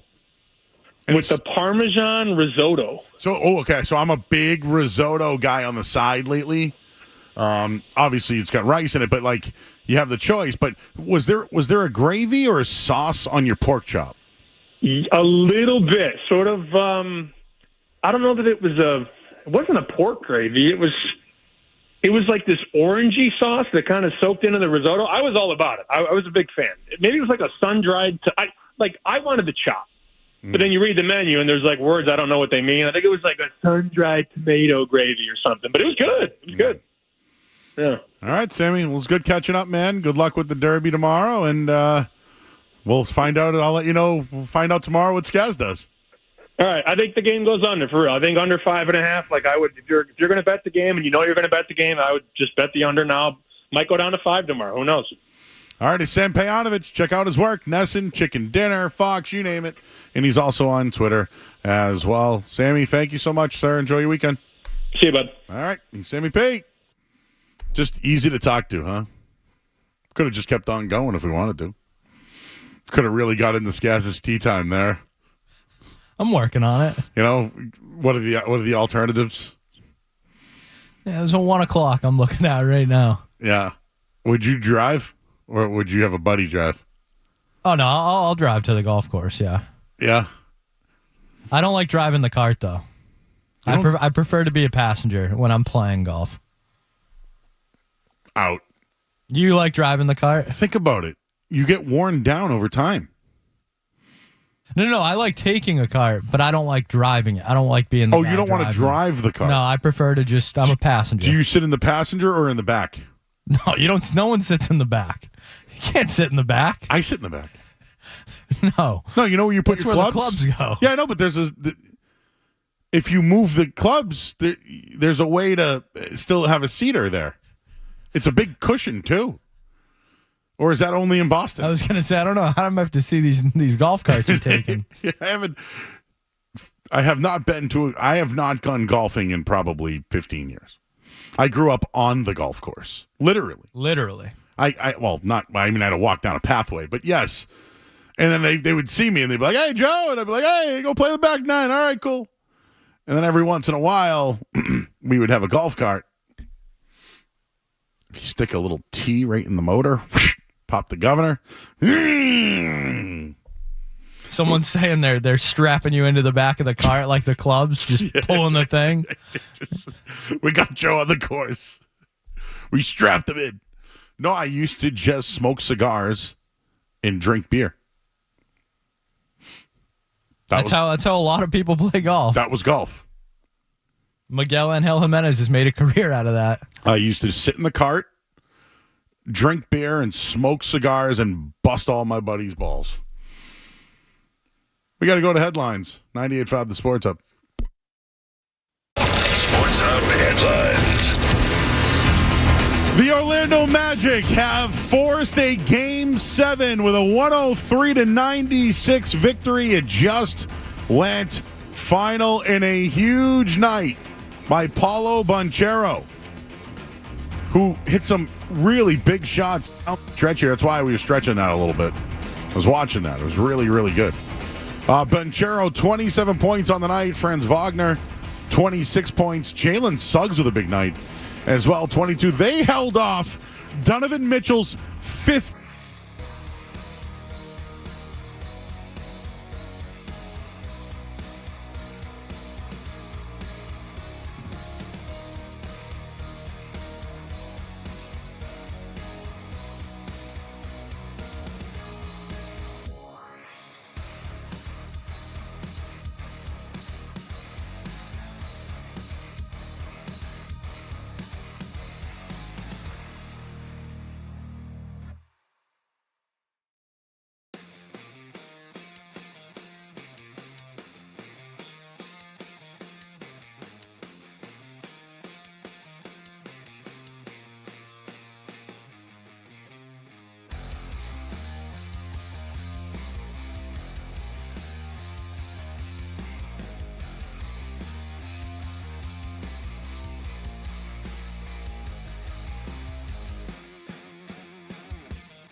guys out in our YouTube chat tonight.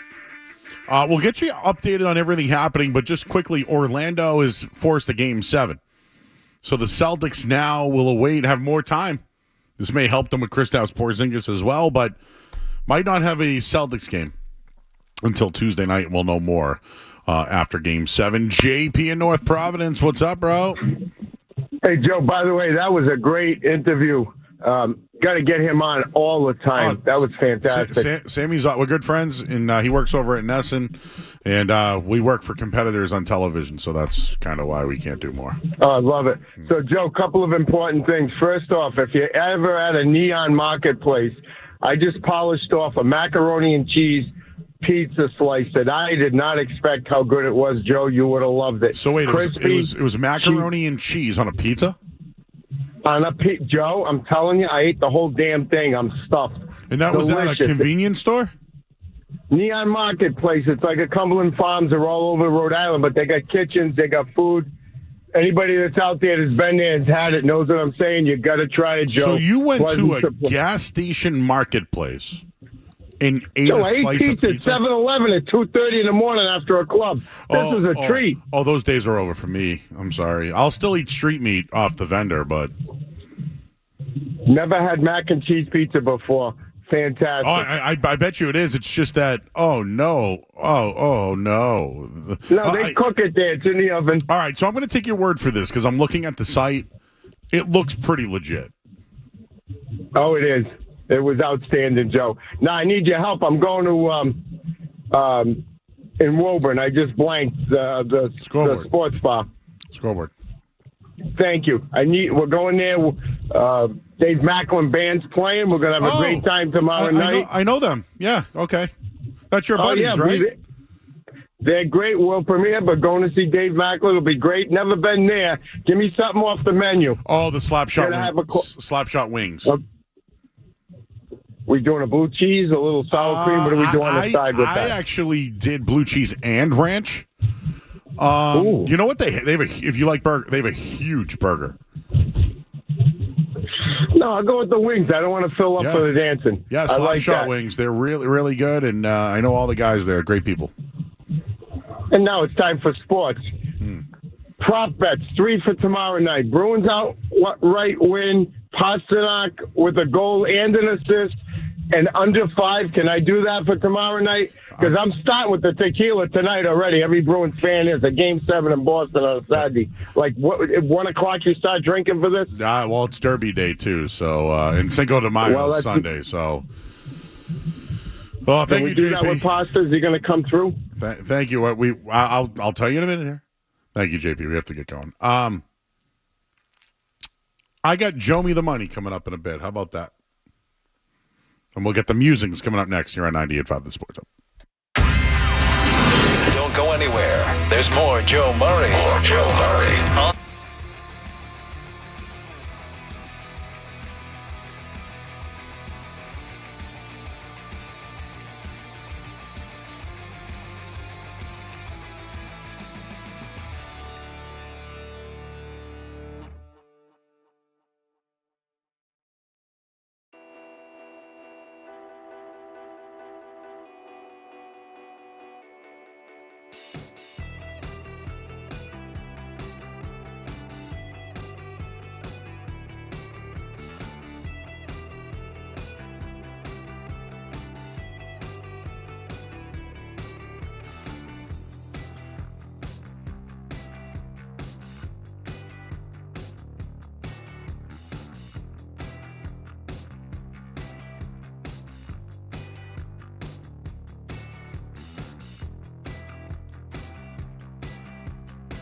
Man complaining. All right, Murray's Musings here on 98.5 The Sports Hub. May 3rd, 2024. May the 4th be with you tomorrow, Skaz. May the 4th be with you, and then Cinco de Mayo on Saturday. Hey, you get a little ahead with our beat. There we go. Yeah. So, this came over from The Wire today to an incident. I still go there every single time. The one that I usually go to is in Reading. They're so fantastic there. There's one right near me in Peabody, but the one in Reading, let me tell you. And there's a gigantic one next to our radio station. You can't miss it. So, I mean, I've talked about some of my mishaps at a market basket. But today in Chelsea, police responded to an intense fist fight between a manager and a customer. So that's all I have, Skaz. I was following, I believe it was Megan Johnson who had this all day today. A writer for, I forget what website it is. But now I'm wondering what happened between the manager and the customer. Now, I'm the grab-and-go guy. I had an incident recently where I went to the deli counter, got my ticket, and somebody cut me off. And I said something about it. And the worker looked at me like I was just not there. I have yet to see an update. So, if did you see the timestamp on that one? I did not. I don't know if you see it in Slack at all, but the timestamp says 7:30 a.m. That's early. That's early. I'm not one to wake up and throw fisticuffs. Not really the time of day where I want to start throwing down. But maybe someone didn't have their coffee yet. Like, what could the dispute be between a manager and a customer at 7:30 in the morning? Coupons? Breakfast sandwiches weren't Oh, the deli line. What do you do? Like, I like American cheese. I like turkey. Those are kind of my options. But do you just go with whatever's on sale, or you like? Do you say, yeah, I want the honey baked ham? Yeah, I went today, got a number, stood in line, some ham, some turkey. Were you like, yeah, can I get a pound of Land O'Lakes? Oh yeah, pound of Land O'Lakes White American. You got it. Oh yeah. Did they ever ask you if you want a bite or like a sample? Yeah, but I never do that. Yeah, I'm past that. When I was younger, maybe. If there was a child, yes. Yeah. The child wants the cheese. When I go to Dunk's now, and I have my dog in the car, they'll offer the dog a slice of cheese, which is nice. Dunk's I has appreciate cheese? it. Oh, you mean like the cheese that it expects? Yeah, no, it smells the Dunks and it's like cheese. 7:30 a.m. by the way. Yeah, that's too early to be that angry. Boston's wicked. I wonder if they have any other now. Now I feel like following them and seeing what other stories they have. What else we got going on, Skaz? What was it that we wanted to bring? Pamela, Sandra, Rita, Monica, Erica, Tina, Sandra, Mary, and Jessica. So, in 1999, the name Angela was the 24th most popular name for babies that year. Pamela was 45. Sandra, 53.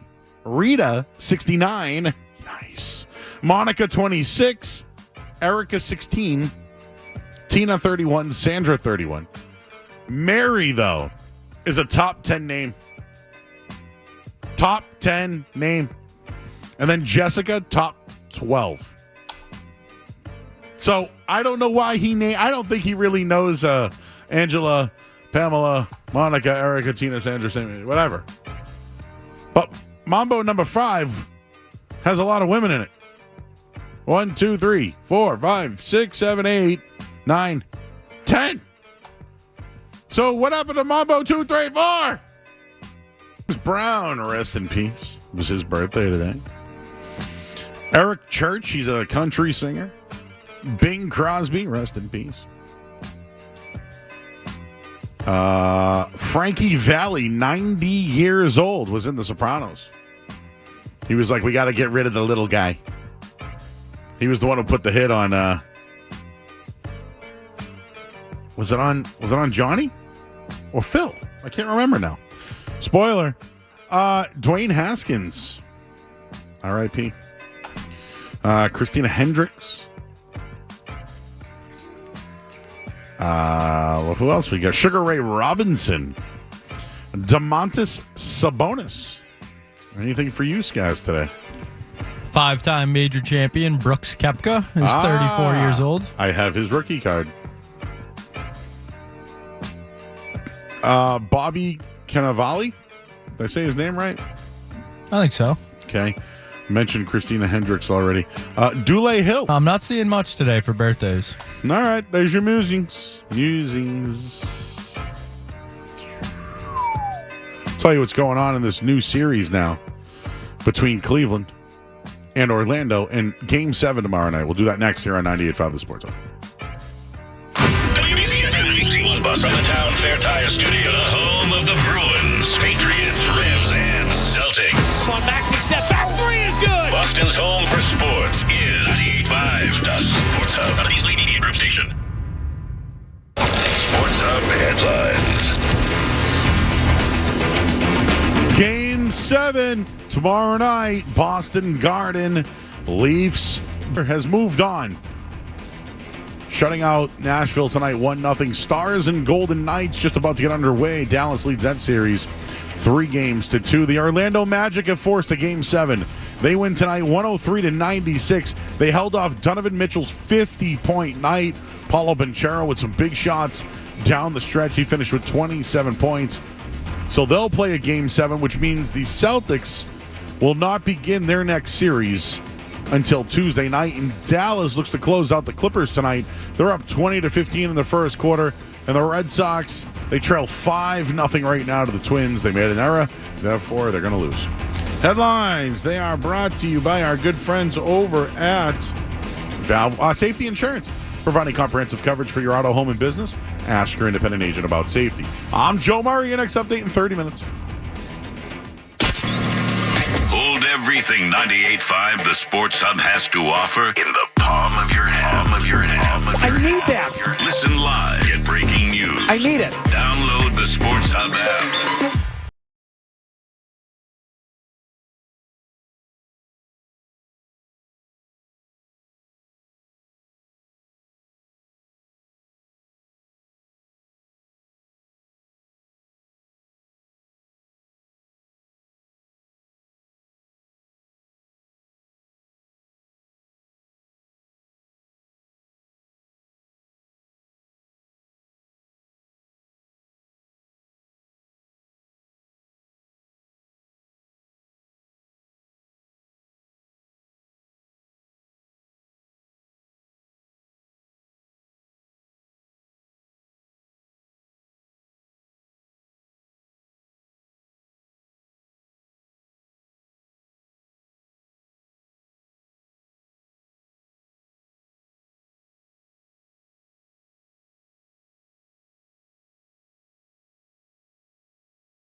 A lot of people have gotten back to me tonight. I said that Taylor Swift was from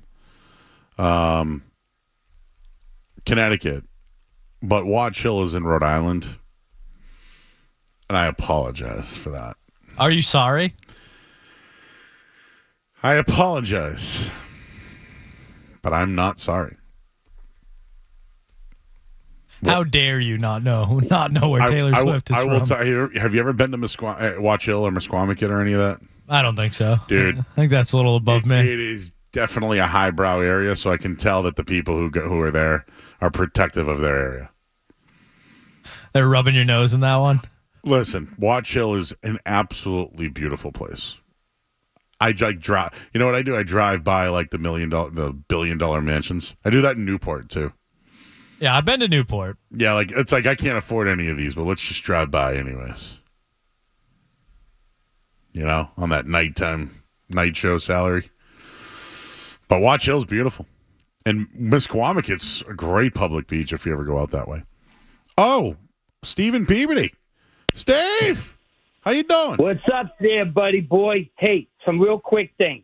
First of all, I did not watch the game last night. I couldn't.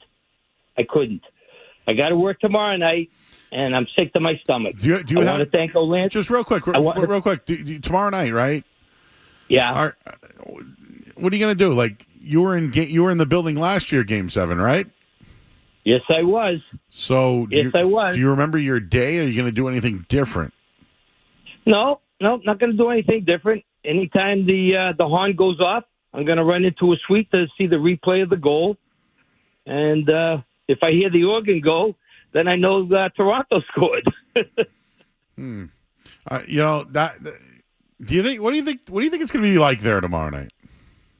It's going to be crazy. But I'm sure there's going to be a lot of people, having throw up in their mouth because they're nervous because of what happened last year. Steve, and for those who don't know, Steve works at the Garden. And I was going to ask, what's the I guess the craziest or most memorable game experience sport that's happened while you've been at the Garden? Well, I've been there so long, I couldn't think off the top of my head. But there's not like really. one that you were like, oh man, that night was wild. No, not really. I'd really have to think about it. I mean, I've been to so many different things there. With the Celtics winning the championship in 2008. Unfortunately, the Bruins playing in 19. They won the Cup in 11, but that was in Vancouver. There's just been so many different things in the years that I've been there. So what happens now? The Orlando's forced to Game 7. So what's that do now at the Garden? Well, that gives me Sunday and Monday off. Wow. And then we end up working Tuesday. What do you do? What are you going to do over the weekend? Probably some yard work and things. It's supposed to be nice weather. Yeah. And I just was very fortunate last week to have my first grandchild born. That's right. Papa Steve. Yep, Papa Steve. So is that what he's going to call you? Happy with it. Well, there's a couple of different ones. Grandpa or Papa, but we'll see when she starts talking. Yeah, just whatever one comes out, that's the one you're going to go with. Yep, that I will. Did you do cigars after? I told my son, and he says, well, I don't smoke them. I said, it doesn't matter. You're still supposed to get them and pass them out to friends. Listen, when I have my friends pass me a cigar, I don't smoke it, but you know what? I'm going to anyways. So that's the deal there, and we'll see what happens tomorrow night. Hey, want to know what was funny? My buddies over at Petrillo's, Mikey had a big box when you walked in today, and it said, don't talk to him about the Bruins. It's sickening. Hey, one last thing before I go. Yeah. Britney Spears, I want to take her into the Garden, get her into a suite, go over to the Greatest, go dancing, and go drinking. Hit me, baby, one more time. Hey, I'll talk to you soon. God bless, and thanks, everybody. All right. He's Stephen Peabody, who was going to be in the building tomorrow. You know what I haven't heard in a while? And oops, I did it again. I don't know what it is, Skaz. I'm feeling it, you know? I'm feeling the oops. I'll never forget that video. I can still do it to this day. Oops. I here on 98.5 The Sports Hub. You're listening to Joe. You're listening.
till 11 o'clock tonight.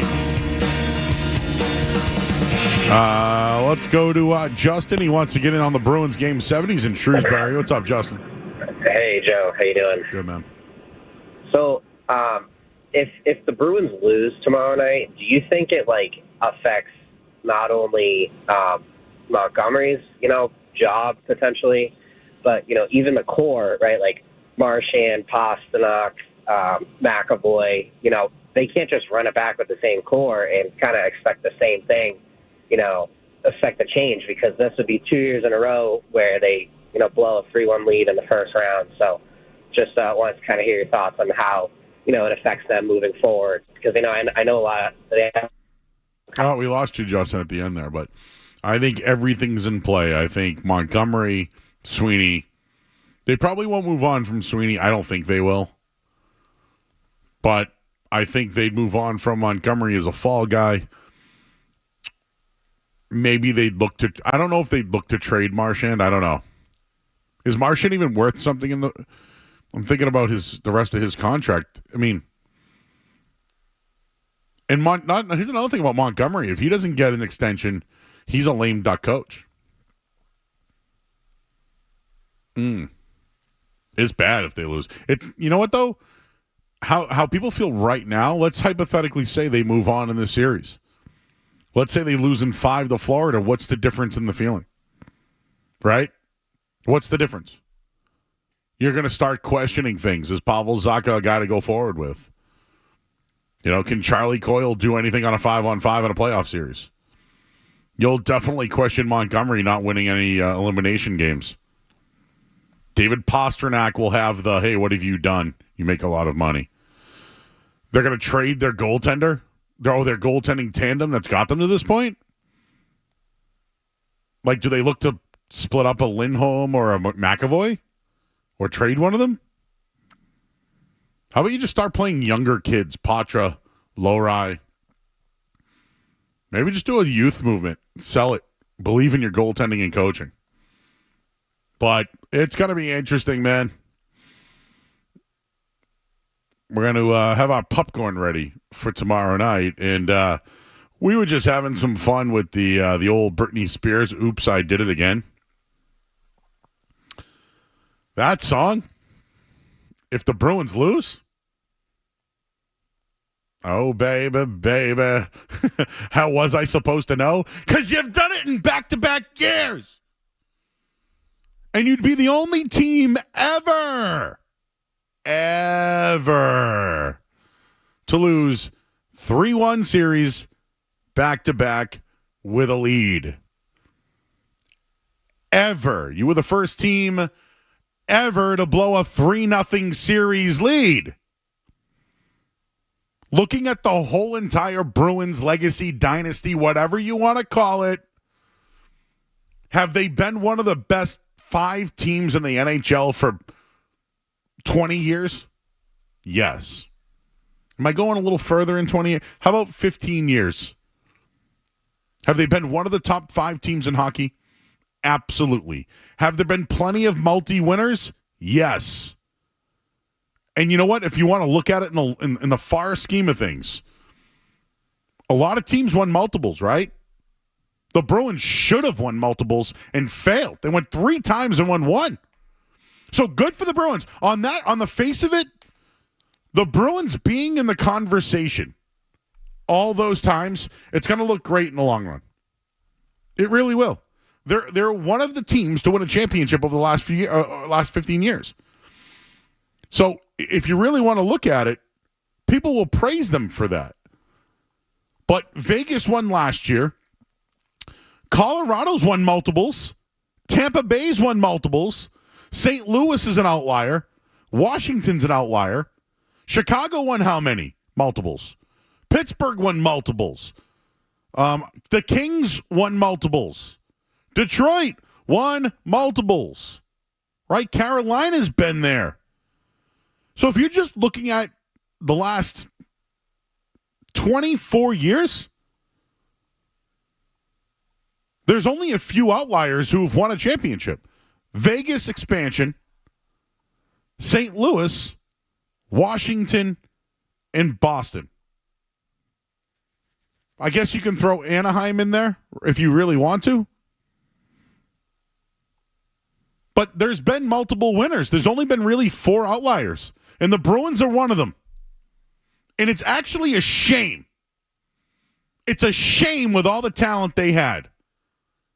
Coaching, having Claude Julien, Bruce Cassidy, and Montgomery as your coaches, with captains such as Chara, Bergeron, and Marchand, and you've won 1 championship with star players like Pastrnak and drafting guys like Tyler Seguin?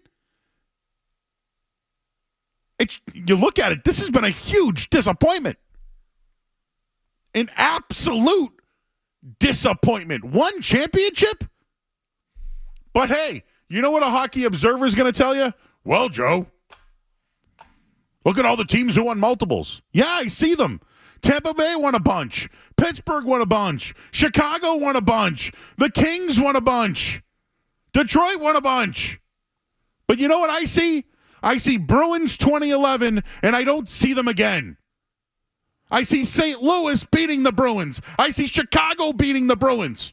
And I see the Bruins coach that they fired winning last year. It's disappointing. And yes, they'll play Game 7 tomorrow night, and they'll have a chance to win. Does anyone give them a chance against Florida? Be honest. This run has been a disappointment. 1 championship, and you know what? If you think I'm picking on the Bruins, I'd say the same thing about the Celtics. Hey, at least the Red Sox won, huh? They won 3. What, 03, 7, 13, and 18? They won 4. But the Bruins, who've been to 3, won 1. And look at all the multiple winners, and they're not one of them. It's a disappointment. Rant over. Danny's in Stowe. Hi, Danny. How you doing? I just have a couple of points about the power play and the differences, the way the Bruins are playing defense on the power play and the way Toronto plays it. They go into that box, and they're standing there flat-footed, and when the puck's coming out to the point, they're not going out and they're not challenging the Toronto player at the point. They're just standing back in a box. You might as well be the goalie. You know what I'm saying? And when the Bruins go on the power play, Toronto, they don't wait in the box. They go out to the point, whoever's at the point for the Bruins, and they challenge them and force them to pass the puck to somebody. I don't know if you were seeing it. I know I saw it. And it just, and the other thing is, can I just get one more thing? Yeah. Over the summer, I was a goalie. You don't need 2 starting goalies. And they knew they needed to get another defenseman, a good one. Because McAvoy, when he gets to the finals, they beat the crap out of him. And they didn't do it. They didn't make that move. And now they're going to pay for it again this year. I just hope they win. I hope it's a good game. Hey, Danny, where'd you play? Where'd you play goalie? Cambridge Region Latin. I played Division One. We used to play at the old Boston Arena on Saturday mornings, Division One. Nice. Did you play at the next level? It was Cambridge Latin at the time. Oh yeah, before the range. Yeah, I graduated 75, and they changed it 2 years later. You a Patrick Ewing fan? And that's when the boys came. We just had a reunion, Hall of Fame reunion a couple of years back. Wow, were you the Hall of Fame goalie, huh? Yeah. All the basketball state championship teams were there. It was fun. We had a good time. Did Ewing show up? No, Patrick wasn't there. But we had players from Rins, Lloyd Merriman, Clark was there. Mike Jarvis, the head coach, was there. We had a great time. The old George Washington coach. Yeah, St. John's, too. St. John's. Yeah. All right, Danny, as a goalie, who's got the advantage in Game 7?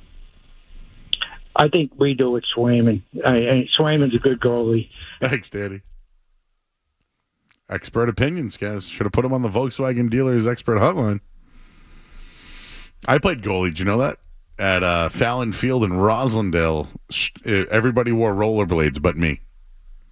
Yeah, but are you in the Hall of Fame, Joe? I did not make the Fallon Field Street Hockey Hall of Fame, unfortunately. But I had a hell of a setup. I had goalie pads. I wore my buddy's mask. I had a first baseman's mitt as my glove. And I had a blocker. And I was huge. Like, I'm bigger than Goldberg, the goalie. It was hard to get him past me, man. But yeah, I didn't make the Hall of Fame, though. No, I played basketball instead. Won a Catholic Suburban League championship. Not a big deal. 2000. How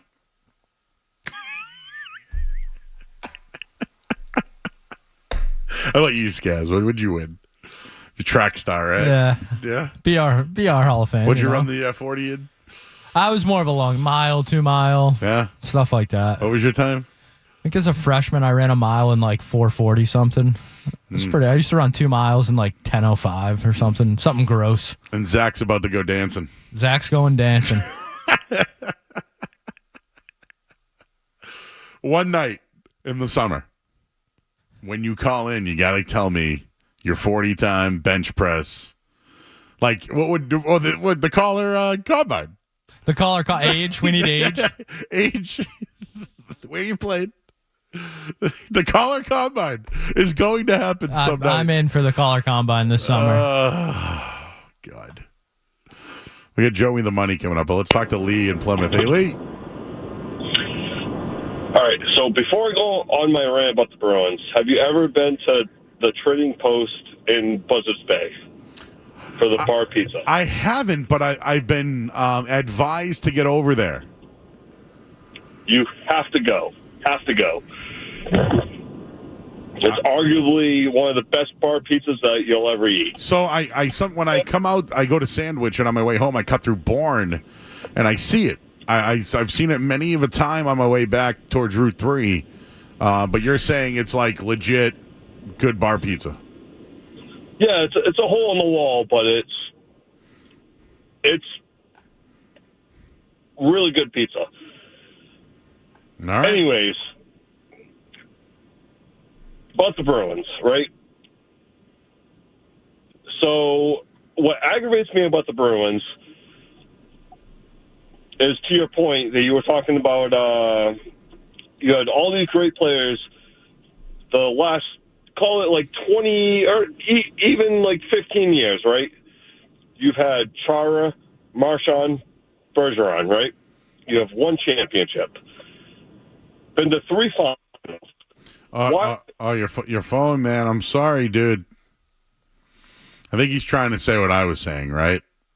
You've had 3 of the best coaches in Claude Julien, Bruce Cassidy, and Montgomery.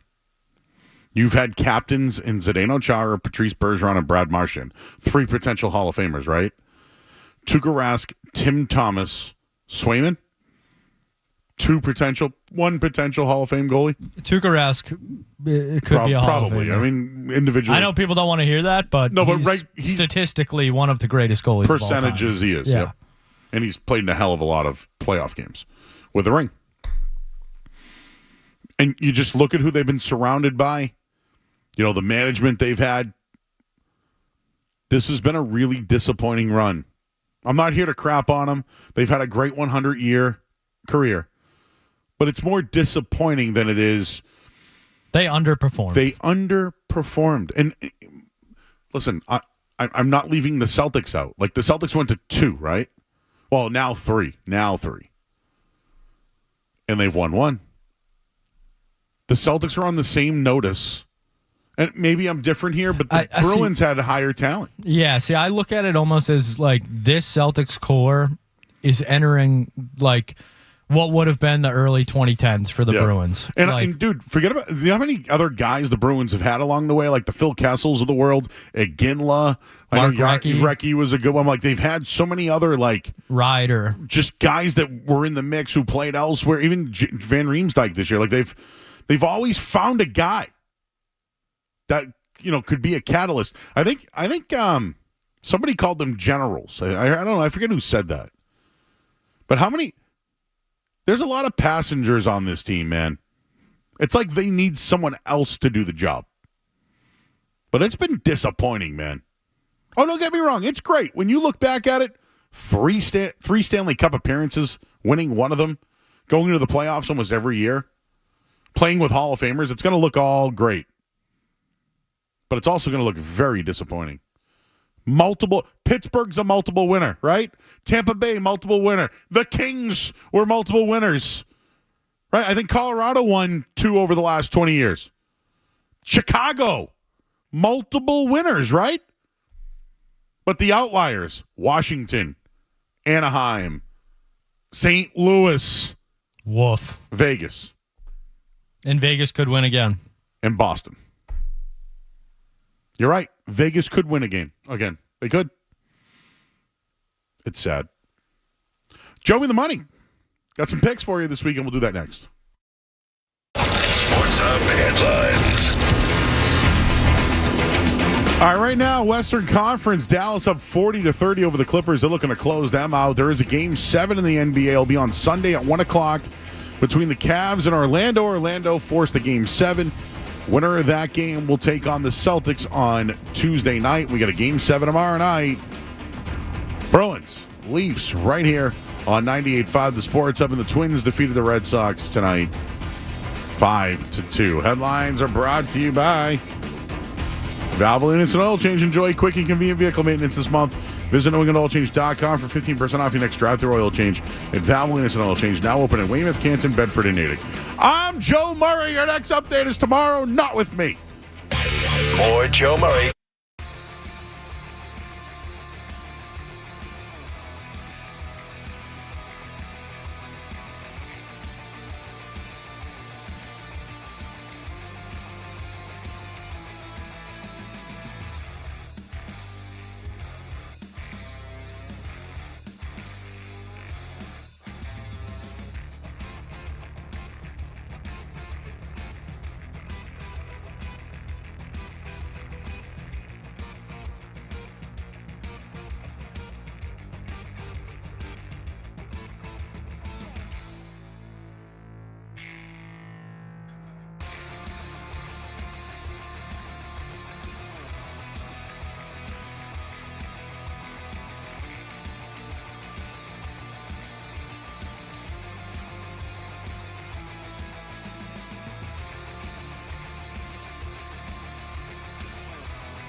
Around here, we call them the Joe Murray pre-party. It's Felger and Maz, afternoons right now. Joe Murray on the Sports Hub.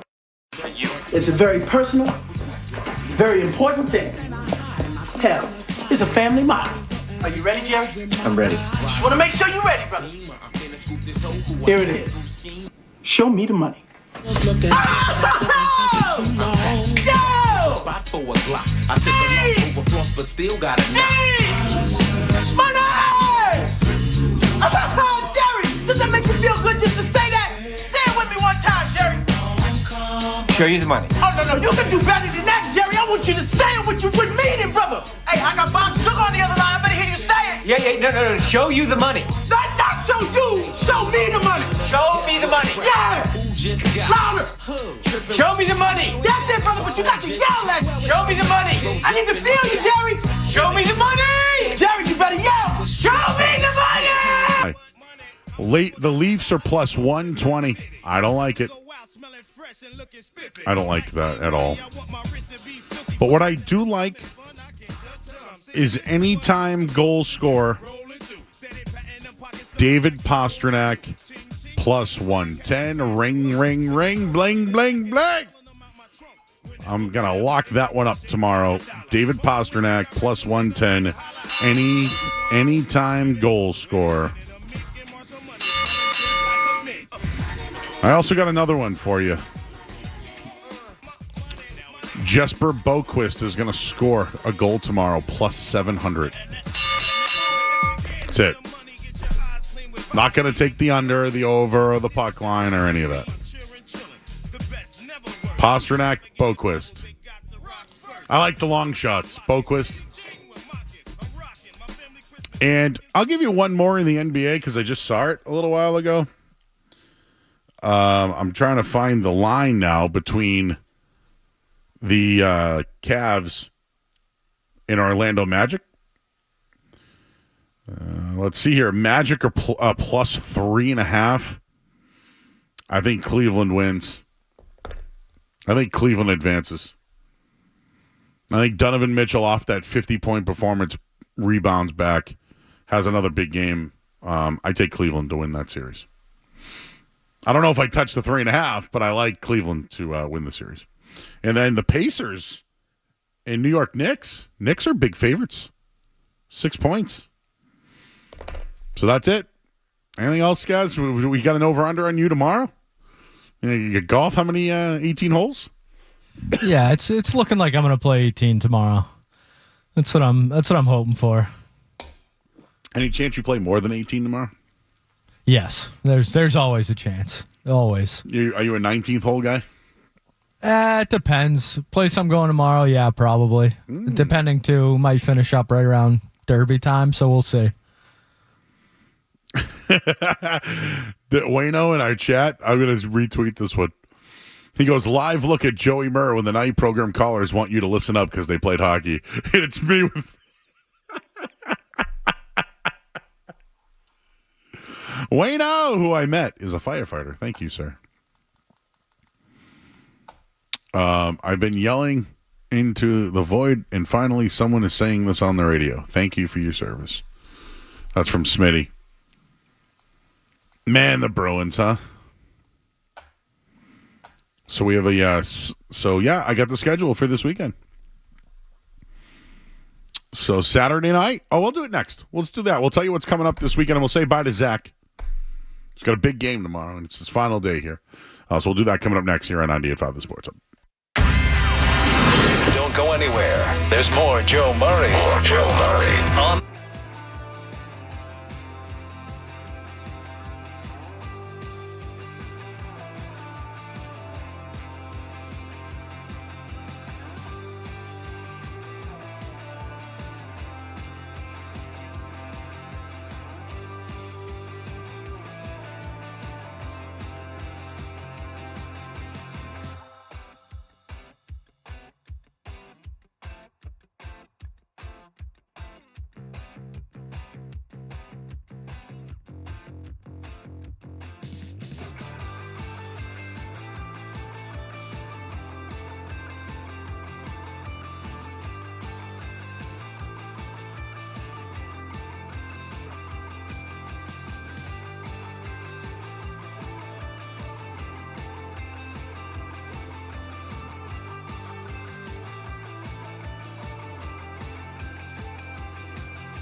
Zach here, 98.5, the Sports Hub.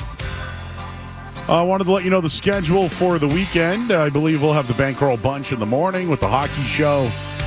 Then Gasper and Jim Murray.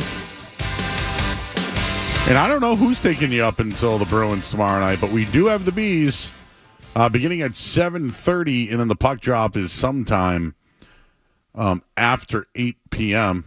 Not sure yet. We don't know yet. So that we'll have programming, though, throughout the day. And then Sunday morning, we'll have the golf show at 7 a.m. And then I'll be on from 10 to 2 with Matt McCarthy. So we'll be reacting to the Game 7 fallout for the Bruins and Tampa Bay. So that should be fun. So join us on Sunday morning. And then the rest of next week, it looks like we have a full show on Monday unless something happens with the Bruins. Do we know what Game 1 will be, Scaz, yet? I mean, the Panthers are just waiting around, so I guess there is a chance that they hop on a flight Saturday night down to Florida. So there is a chance the game could be Monday, yeah. Wait, would Bruins host? I don't even know. It would be in Florida, right? Yeah. Yeah, because they're the 1 seed. So they would, so Monday could be a Bruins game. If not, we got a full show. But it looks like Tuesday, definitely we have a Celtics game. So if there's no games, we're here full foursies every night. If there are games, we'll be here pre and post game during those. So we'll be here. Also, want to thank Zack Weigler. How did I say it again? Weigler? Weigold. Zack Weigold of Dean College, playing on the lacrosse team in the conference championship game tomorrow against St. Joe's. He wears number 29. He plays defense.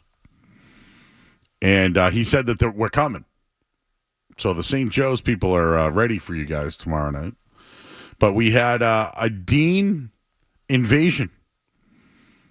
We've had 2 Dean guys now. We got more on the way, too. And we have more Dean people on the way. So thanks to John Rook and the guys over there. Shout out Troop. And Troop! My mentor. You know, Joe, I would tell you, it's the manager, not a coach. It's the manager. Did I do a good Troop or no? Yeah, that's pretty good. I love Troop. Zach, thank you, sir. Fun dude. Be yourself. Be yourself. That would be my advice to you, sir. Be yourself. Work hard and have fun. That's what we do. Be yourself. Work hard. Have fun. People like you. And keep it under 100. That's it. That's all I got for you. Thank you, Zach. Skaz, great job. We're out, everybody. Thank you for everyone on YouTube as well. Another great week. I'll talk to you guys Sunday morning at 10 a.m., and then we are back.